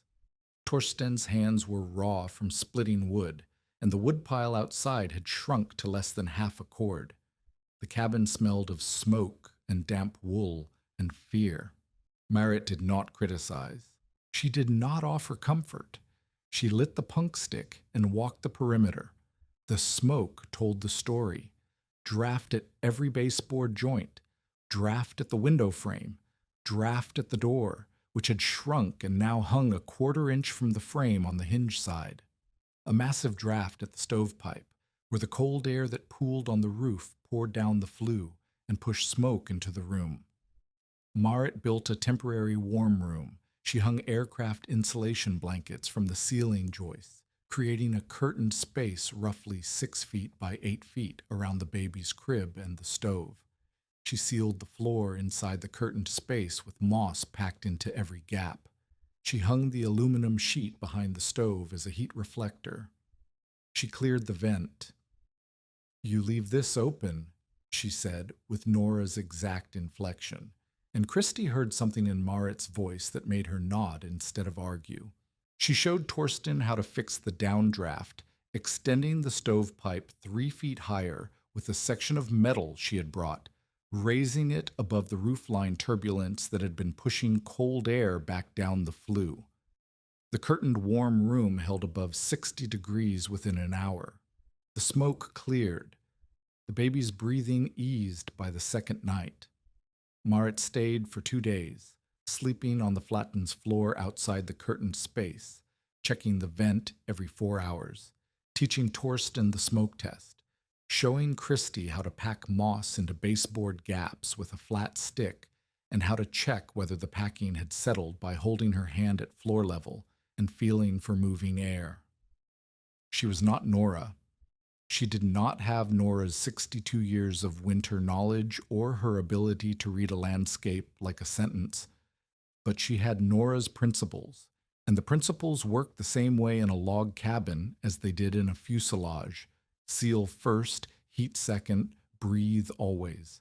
If this story reminds you why preparation matters, share it with someone who understands that survival is often hidden in the details nobody notices.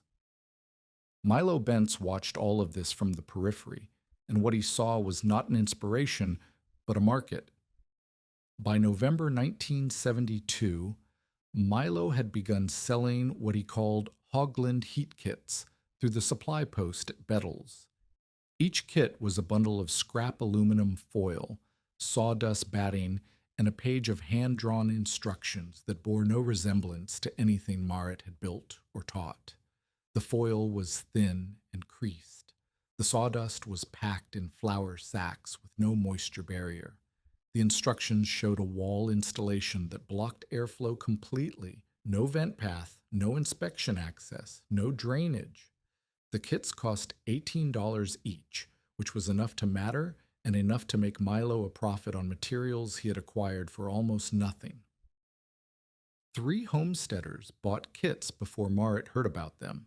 One installed it in a wall and found that the sawdust settled within a week, leaving the top third of the wall uninsulated.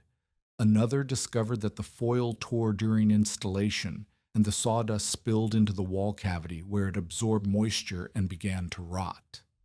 The third had not yet installed his kit when word reached Marit. She went to Bettles Landing on a Thursday in mid-November. Milo was at the supply post counter talking to a freight man about lumber prices. A stack of heat kits sat on a shelf behind him, wrapped in brown paper with Hoagland Method written in pencil on each one. Marit did not raise her voice. She bought one kit, set it on the counter, and opened it in front of the 4 men present. She pulled the foil flat and pressed it with one finger. The finger went through. She held up the flour sack of sawdust and squeezed.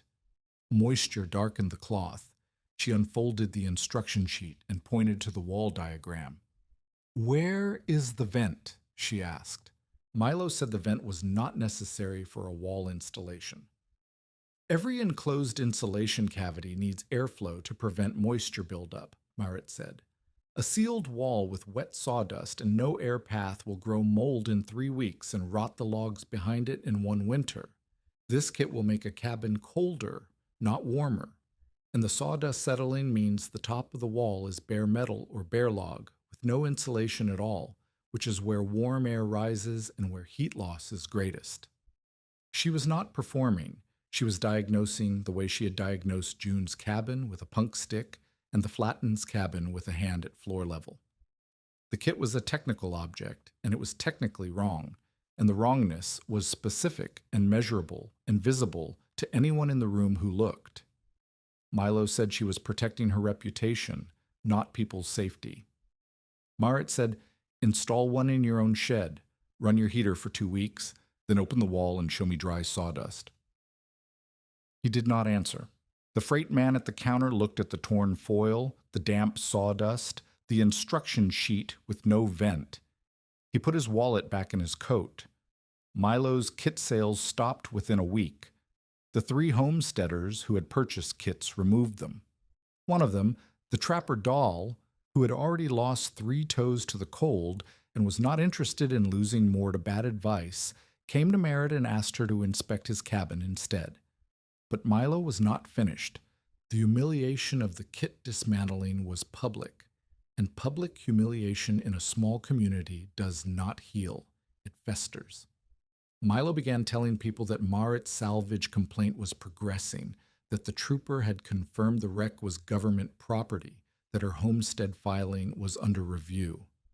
None of it was true. All of it created doubt.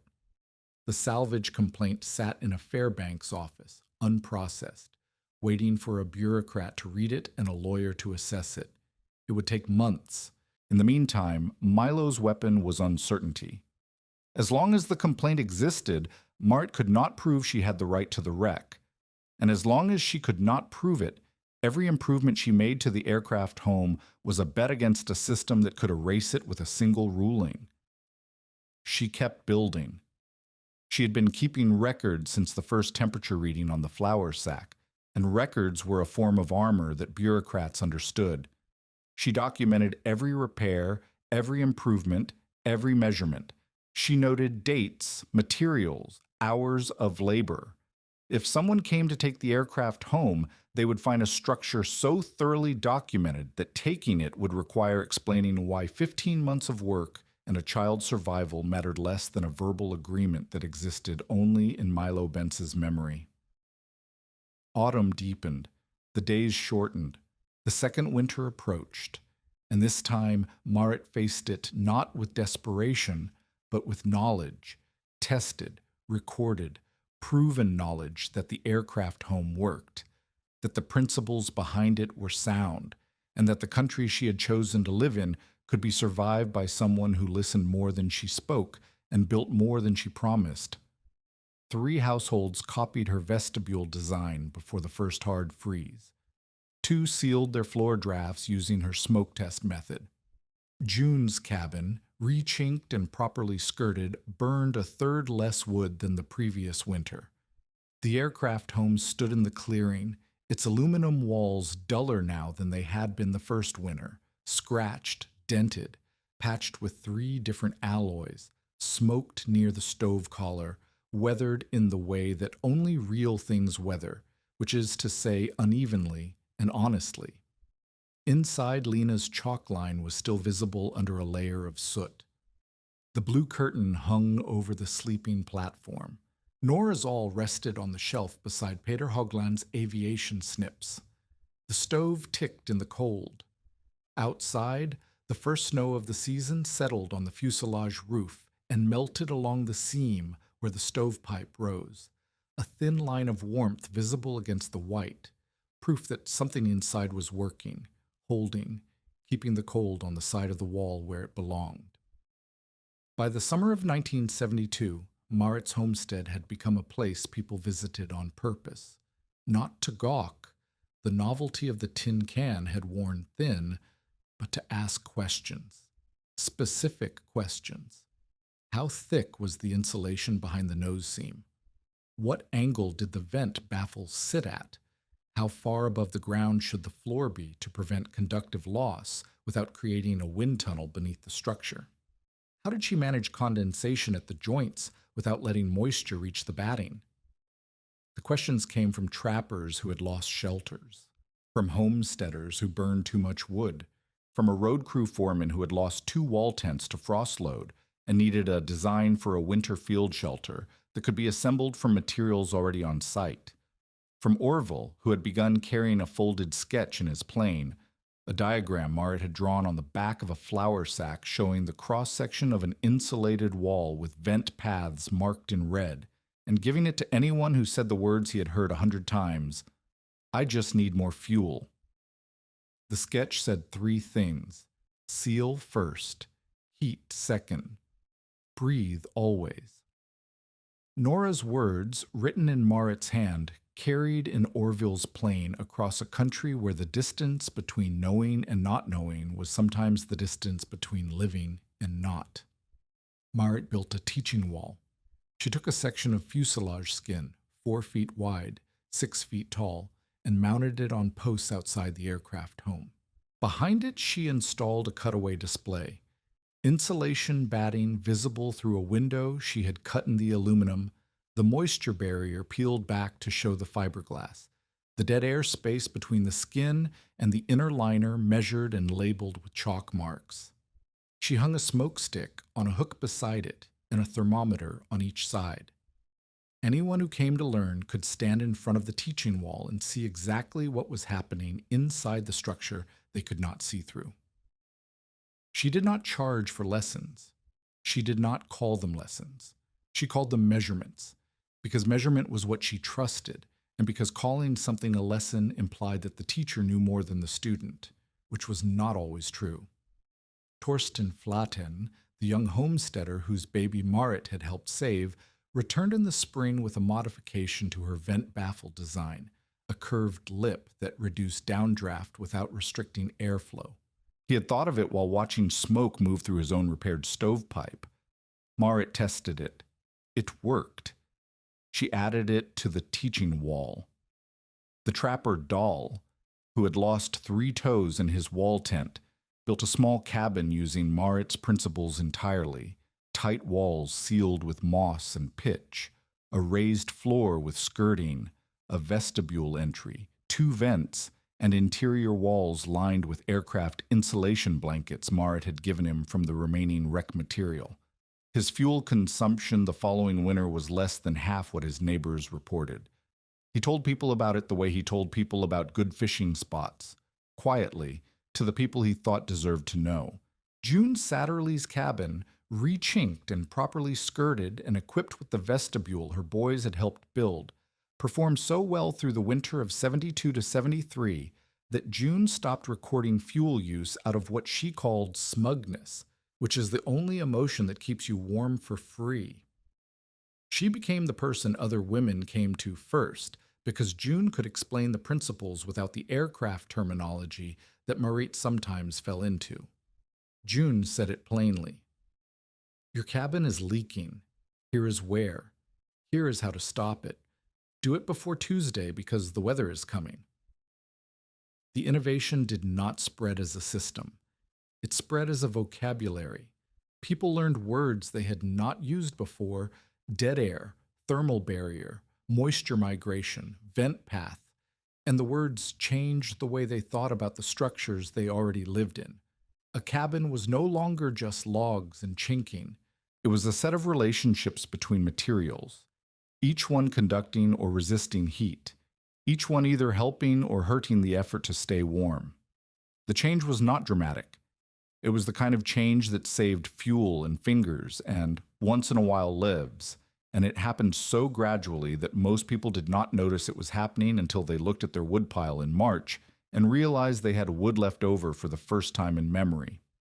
Milo Bentz's shed caught fire on the night of January 11th, 1973. The cause was familiar and predictable: a heater pipe blocked by oily rags that Milo had stuffed around the collar to stop a draft. The rags ignited. The fire climbed the wall. By the time Milo woke in his cabin 50 yards away and reached the shed, the roof was burning and the heat had cracked every window. He pulled what he could reach: a filing cabinet, 2 fuel cans, a toolbox, and stood in the snow watching the rest of it go. His stock of hardware, his salvage inventory, his remaining heat kits, his ledger books, and 16 years of accumulated junk that he had convinced himself was wealth. He stood in the snow in his long underwear and his boots and watched it burn. And the parallel was so precise that even he must have felt it, though he never said so. He came to Marit 3 days later. He did not knock. He stood outside the vestibule door until she opened it, and when she did, he was holding his hat in his hands, and his face had the specific expression of a man who has rehearsed a speech and forgotten every word of it upon arrival. "I need one of your airplane tricks," Milo said. Marit looked at him. She had spent 2 years listening to this man mock her in public, threaten her filing, sell dangerous imitations of her work, and tell anyone who would listen that she was a fool who had endangered a child and nearly killed him with her negligence. She had spent 2 years documenting every improvement to the aircraft home, partly because the work required it, and partly because his salvage complaint forced her to prove she had the right to exist on her own land. No tricks, Marit said. Measurements. Milo needed a heated office at the landing strip before freight season began in March. His old shed was ash. He had insurance money from Fairbanks, not much, but enough for materials. What he did not have was a design that would keep a small space warm without the fuel costs that had been eating his margins for years. He had watched Marit's teaching wall. He had seen the cross-section. He had listened to June explain it to other women in terms so simple that even a man who did not want to understand could not avoid understanding. He knew it worked. He had known it since the night he lay on her vestibule floor with a frostbitten foot and listened to a 10-year-old girl count matches while the worst cold in recorded history failed to get through the walls.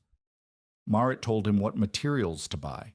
She drew the diagrams on the back of a fuel order form, the same way she drew everything, precise, labeled, with measurements in words and arrows showing airflow.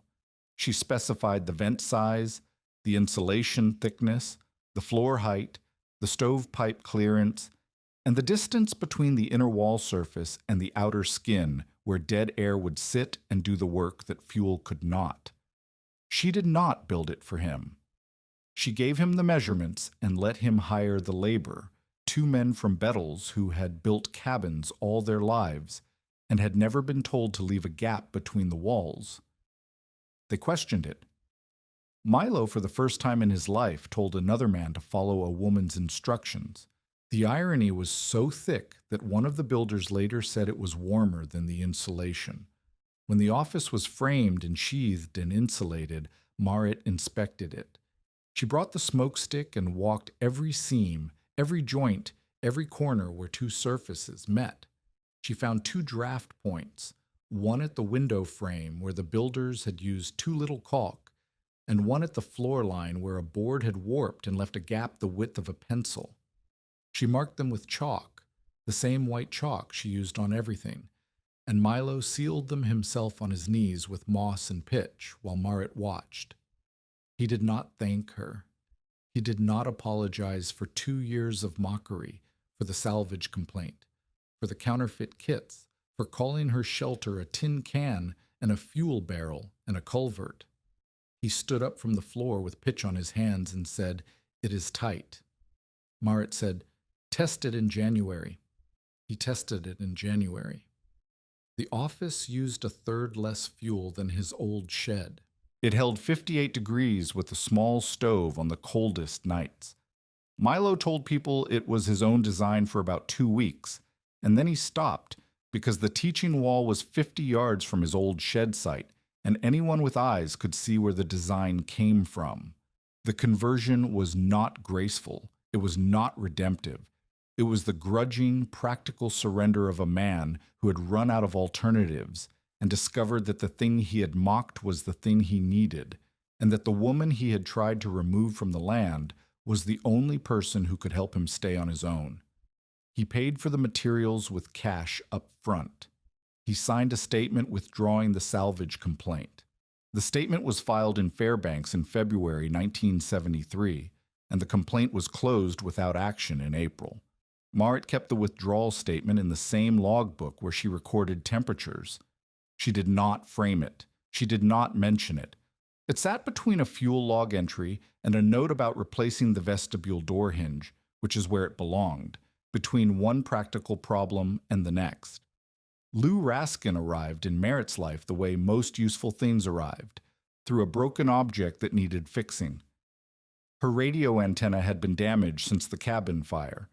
The crack in the housing meant she could receive weather reports on clear nights but could not transmit. For 2 winters, she had lived without the ability to call for help, and the absence had been a weight she carried without speaking about, because speaking about it would have meant admitting how close to the edge she had been. Lou was 36, a radio technician who traveled the bush repairing communication equipment for homesteaders, mining camps, and the occasional government weather station. He was also a part-time survey cook, which meant he could fix a radio and fry moose steaks with equal competence, and he approached both tasks with the same unhurried patience that made people trust him before they knew why. Orville brought him in on a mail run in March of 1972. Lou climbed out of the plane carrying a toolkit and a duffel bag and looked at the aircraft home and said nothing for a long time. Then he walked to the antenna mount, opened the housing, and began working. He fixed the antenna in 4 hours. He could have done it in 2, but he kept stopping to look at the fuselage walls, the seam work, the vent baffles, the way the stovepipe collar had been fitted through the reinforced hatch with a double ring of rivets and a heat shield made from a cargo floor plate. "Who designed the stove collar?" he asked. "I did," Marit said. "The heat shield is overkill. You have twice the clearance you need." "I have a child sleeping 8 feet from a 300-degree pipe in a metal tube. There's no such thing as overkill." Lou looked at her the way Orville had looked at her the first time she said something specific instead of something desperate. Not with romance, with recognition. The particular recognition of a person who takes measurements seriously encountering another person who takes measurements seriously. He came back in May to check the antenna. He came back in August to install a ground wire she had not known she needed. He came back in October because the radio had developed a hum that turned out to be a loose connection he could have talked her through fixing over the radio. But he came anyway. Each visit lasted longer than the last. Each visit included less radio work and more conversation about things that had nothing to do with radios. The way Marit had designed the vestibule, the thermal behavior of the nose seam in spring versus winter, the question of whether aircraft insulation could be adapted for underground food caches where ground moisture was the enemy instead of air temperature. The courtship happened through work. They did not discuss feelings. They discussed vent placement. They argued about whether the high vent should be round or rectangular. Lou said round was easier to seal in emergencies. Marit said rectangular gave better airflow control, and the argument lasted 3 visits and ended in a compromise that was slightly rectangular with rounded corners, which satisfied neither of them and worked perfectly. In November, a windstorm damaged the teaching wall. Lou arrived the next day without being asked and spent the morning resetting the posts while Marit rehung the cutaway panels. They worked without speaking for 2 hours. The kind of silence that happens between people who do not need to coordinate because their hands already understand each other's rhythm. Lena watched from the vestibule door and said nothing, but she drew them in her notebook that evening. 2 figures bent over a wall section, one holding, one fastening, the space between them exactly the width of the panel they were fixing. He respected her diagrams. She respected his patience with wiring. He did not try to improve the aircraft home without asking. She did not try to fix the radio without consulting him. They orbited each other's competence like 2 tools designed for different purposes that discovered they fit the same hand. Lou asked Marit once during a repair visit in January of '73 whether she ever thought about leaving Alaska, going somewhere warmer, somewhere easier. Marit was soldering a patch on the fuel line housing. She did not look up. "I think about it the way I think about flying," she said. "It sounds pleasant, and I have no interest in it." "You lived in an airplane," Lou said. "I lived in the parts of an airplane that stay on the ground." He laughed. It was the first time she had heard him laugh, and the sound was warm and unguarded, and it changed the air in the aircraft home the way opening a vent changes the air. Not dramatically, but enough that you could feel it. In the spring of 1973, Lou built a workshop next to the aircraft home, not attached to it, next to it.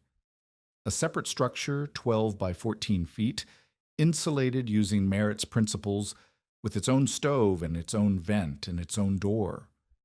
He built it there not because he had moved in, he had not yet, but because the homestead was where the radio work came to him, and because building a separate workshop instead of expanding into Marit's space was a statement about the kind of man he intended to be. He would not take over. He would build beside.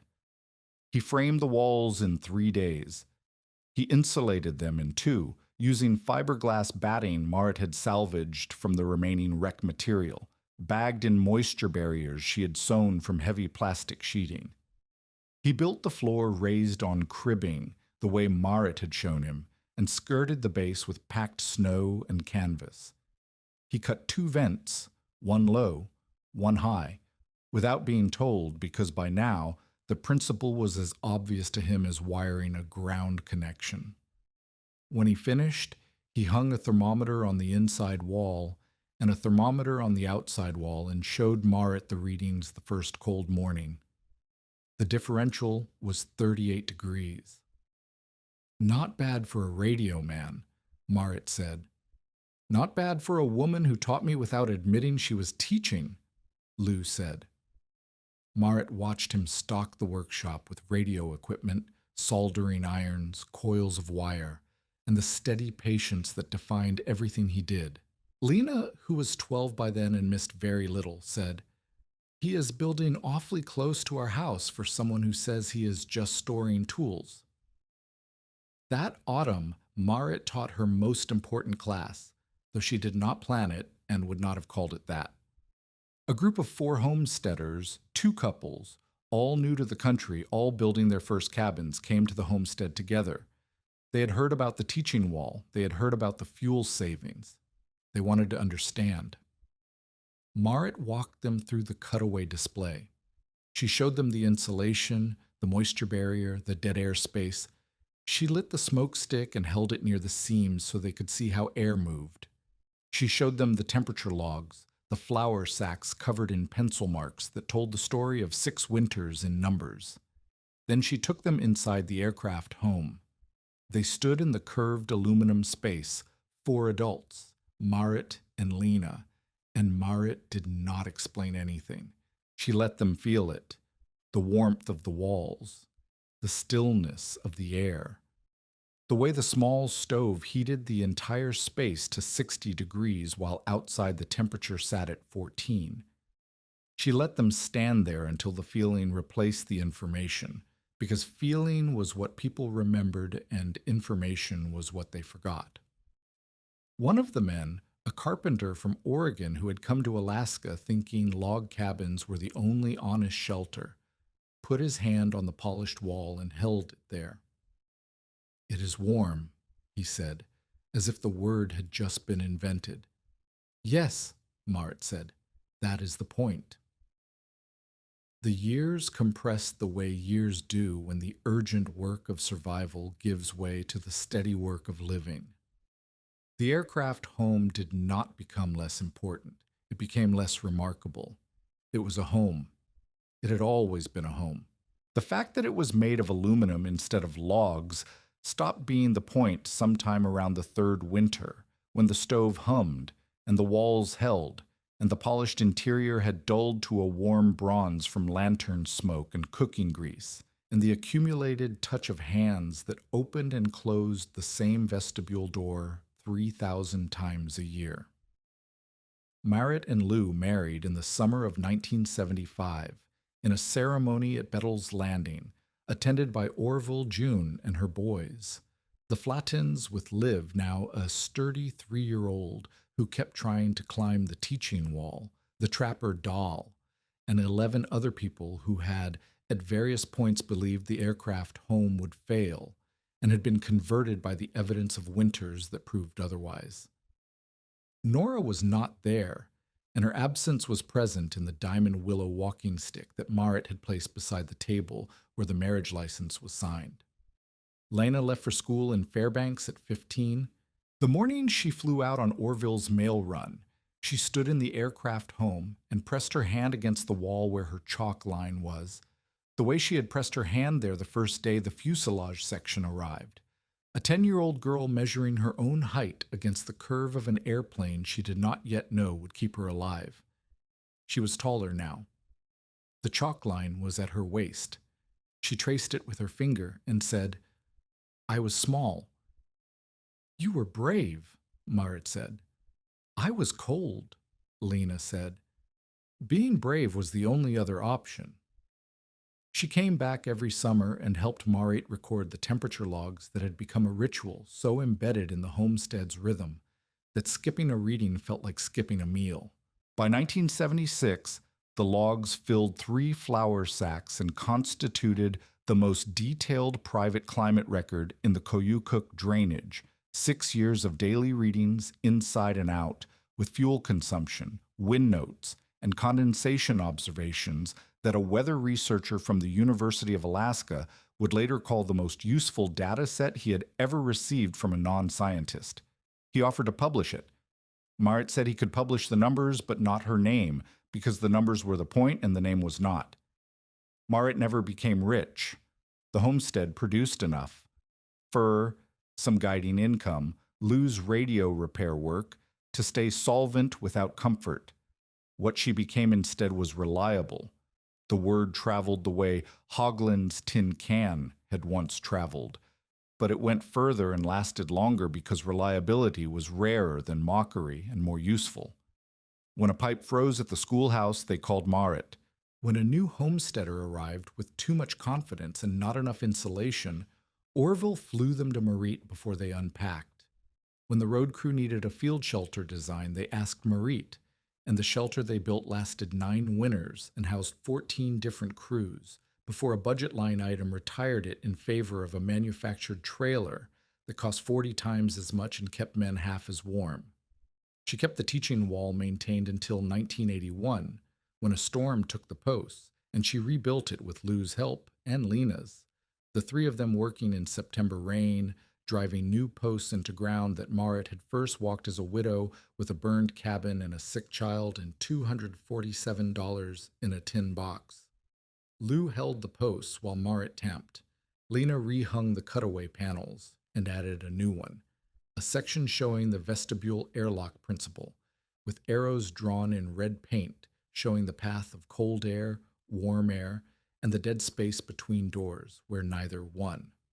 By 1978, the aircraft home had company on the homestead. Lou's workshop, a wood-framed insulated storage shed built by the Flattens as a thank you gift that Torsten insisted on calling a trade, even though the only thing Marit had traded was knowledge. A covered wood pile and a winter register, a notebook kept in the vestibule where neighbors recorded their own fuel use and frost failures so that Marit could compare data across households and identify which principles were working and which were being applied incorrectly. The register was Nora's idea, though Nora had never described it. It was the logical extension of building for hands that shake and eyes that do not see well, a way to make knowledge visible to people who learned by comparison rather than instruction. Orville retired from flying in 1979. His knees had stiffened and his night vision had narrowed, and he told Marit he did not trust himself to land on snow anymore without putting a ski through something important. His last mail run included a stop at Marit's homestead, where he climbed out of the cockpit slowly, the way old men climb out of machines they have loved, and left a package on the vestibule shelf without explanation. Inside was a letter, handwritten on the back of a flight manifest that said, "I told you airplanes keep men alive for hours. You kept that airplane alive for years. I was wrong about the hours. Orville." It was the closest thing to a full apology he had ever written, and it was more valuable to Marit than any apology, because it was specific. It named the exact thing he had been wrong about. Marit folded it and placed it inside the temperature logbook, between a January fuel entry and a note about the vent baffle needing adjustment.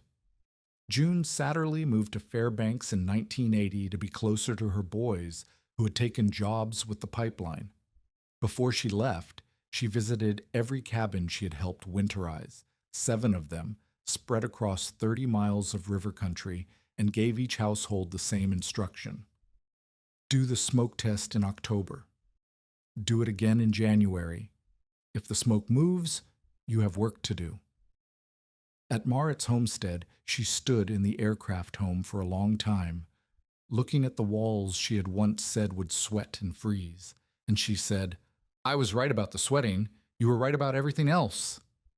She left the sourdough starter, the same jar or its descendant that she had first brought to a widow in a tent 5 years earlier. Marit kept the starter alive until 1992. The community Marit had changed did not know it had been changed by one person. It knew it had been changed by a set of ideas that worked, and the ideas had names: dead air, thermal barrier, vent discipline, seal first, but the ideas did not always carry Marit's name with them, and that was correct, because the ideas belonged to whoever used them, and the best measure of a teacher was not how many people remembered her name, but how many people stayed warm without knowing why. Marit Haugland died on March 7, 1998, at the age of 61. She died in the aircraft home, which was by then 28 years old and looked every one of them, the aluminum panels dented from hail and fallen branches, the seams patched so many times that the wall was a patchwork of 3 different alloys, the polished interior long since dulled to a matte warmth that absorbed light instead of throwing it back. The stove was the 3rd one she had installed. The sleeping platform was the original, its plywood worn smooth by 28 years of blankets and bodies, and the weight of sleep earned by work. Lena's chalk line was still visible under layers of varnish and soot, faint as a scar on old wood, marking the height of a 10-year-old girl who was now 38 and standing beside the bed with her own daughter holding her hand. Nora's awl was in the tool drawer, wrapped in the same oiled cloth. Peter Hoagland's aviation snip sat beside it, the handles worn to the shape of his daughter's grip. Orville's letter was in the logbook. The temperature logs, 28 years of daily readings, 8 flour sacks and 4 notebooks, sat on a shelf above the radio that Lou had kept working from the first repair visit until this final morning. He stood outside the vestibule door when the medic came, and he did not go inside until they asked him to, because the aircraft home had been Marit's before it was theirs, and the last hour in it belonged to her. Within 4 winters of the crisis, 14 families and solitary trappers had adopted at least one element of Marit's system. Not all of them mentioned her name. One man used a floor skirt and called it common sense. June built a child sleeping alcove with a vent high and low and called it June's idea. Orville carried the folded sketch in his plane until the creases wore through the paper, and he traced it onto a new sheet from memory. The sketch said what it had always said: seal first, heat second, breathe always. Marit lived her whole remaining life on the same claim. The fuselage home became less glamorous and more honest with every year. Patched seams, dented panels, a radio shelf Lou had built from cargo floor grating, Lena's old chalk mark under varnish. She kept the fuel logs even after no one asked for them, recording temperatures the way a river records its own level, not because anyone was watching, but because the record was the thing itself, the proof that paying attention mattered. On a night in January, years after the crisis, and the mockery, and the salvage complaint, and the conversion of every skeptic who had stood in the Bettles supply post and laughed, the aircraft home sat in its clearing among black spruce. The aluminum walls were scratched, smoked near the stove collar, patched with alloys that did not quite match. Outside, the temperature had dropped past -50, and the spruce cracked in the dark the way they always did, sharp, sudden, like rifle shots fired by the cold itself. Inside, a kettle ticked on the stove. The vent was open. A child from a neighboring cabin slept under a borrowed wool blanket on the platform, because Marit had made room again, the way she always made room, because a shelter that could not hold one more person was not a shelter, but a box. Milo Bentz had said it in a supply post 20 years earlier, loud enough for every man at the counter to hear. A woman can polish wreckage all she wants. Winter will not admire itself in it. The cold never admired the wreckage. It only failed to get through.